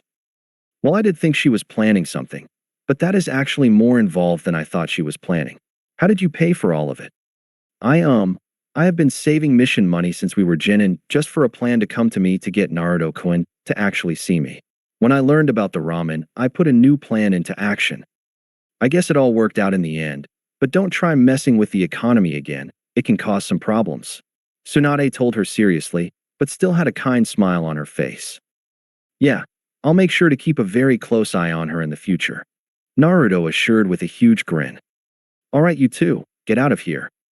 Naruto and Hinata were now officially married and couldn't be happier with how their lives are shaping up. They spent many hours together and were nearly inseparable throughout the days as they finished unpacking the last of Naruto's things into the small Hyuga guest house, which was now given to the couple until they were ready to make the transition into the Hyuga manor. More days passed, bringing the total to 78 days Naruto has gone without ramen. He still has yet to touch the cup ramen Hinata bought out because he didn't want to lose his attraction to his new wife. Even though Tsunade assured him it wasn't likely to affect him now that he wasn't living off of it and could have it from time to time like normal people. Today the long streak was going to be lifted since Ichiraku's was about to be reopened with the arrival of Tucci and his daughter Ayam back into the village. Of course, Naruto was waiting at the gates to greet his longtime friends back into the village. But this time he handed a cute dark-haired girl hanging off his arm, wearing a simple silver wedding band on her finger that blends in with her usual outfit. Welcome back, old man. Naruto shouted in his usual fashion, which brought a smile to the travelers' faces. Well, if it isn't our number one customer. And Hinata-chan. I am piped up. Say, Hinata-chan, did you actually get through to him? She asked after seeing her holding onto his arm. Yes, I did. And I have to say that there was a lot of stuff that happened while you guys were gone. Lots of stuff. I take it getting rid of the stutter was one of them? And what is another? Hinata smiled with a light blush and waved her fingers in the air, showing off the small band on her finger. I got married. Ayam let out a screech and ran up to the girl, giving her a big hug. Congratulations, Hinata. I know you have been dreaming of this for years, but why so soon? That's easy.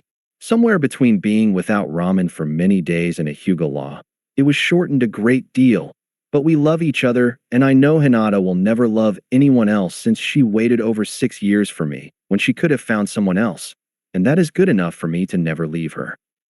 Well then, I say we cook you guys up some ramen all you can eat as soon as possible, Tucci announced with a triumphant smile. Nah, no real hurry. Besides, ramen isn't good for you in large doses. I had to figure that out the hard way, so I probably will only be stopping by every other week for a couple bowls. Naruto watched as Tucci's kind smile burst into an overwhelmingly astonished face. What? You avoiding free ramen? It is unnatural. It's the end of the world. The sky is falling. He took off running into the village, leaving a trail of dust in his wake before Ayam kindly nodded to the two and took off after her father to make sure he was all right. Well, Naruto-kun, soon the village will be back to normal, Hinata mentioned as she pulled him down the street. Nope, I won't let it go back. I'm going to keep on loving you so the village will always and forever be changed. You know, I think that ramen made you stupider as well as blind. That was actually very thoughtful. Well, I'm always full of surprises. Hand in hand, Naruto and Hinata walked back into the village with the biggest grins on their faces from being with the one they love. And so this ends the tale of the ramen gone astray and the ramen shortage that started from one woman's determination to show the man she loved from afar her affection for him. It may not have gone exactly as she planned, but the result was the same. Who really knows what the future holds for the newlywed couple? But maybe sometime in the future we will find out about the adventures they are sure to have. My best customer. New. That's it for today. Remember to show your support to the creator of this story if you enjoyed it. If you would like more parts of the story to be uploaded, leave a comment and subscribe to get notified when the story continues. Bye-bye for now, and I hope that you all have a wonderful rest of your day.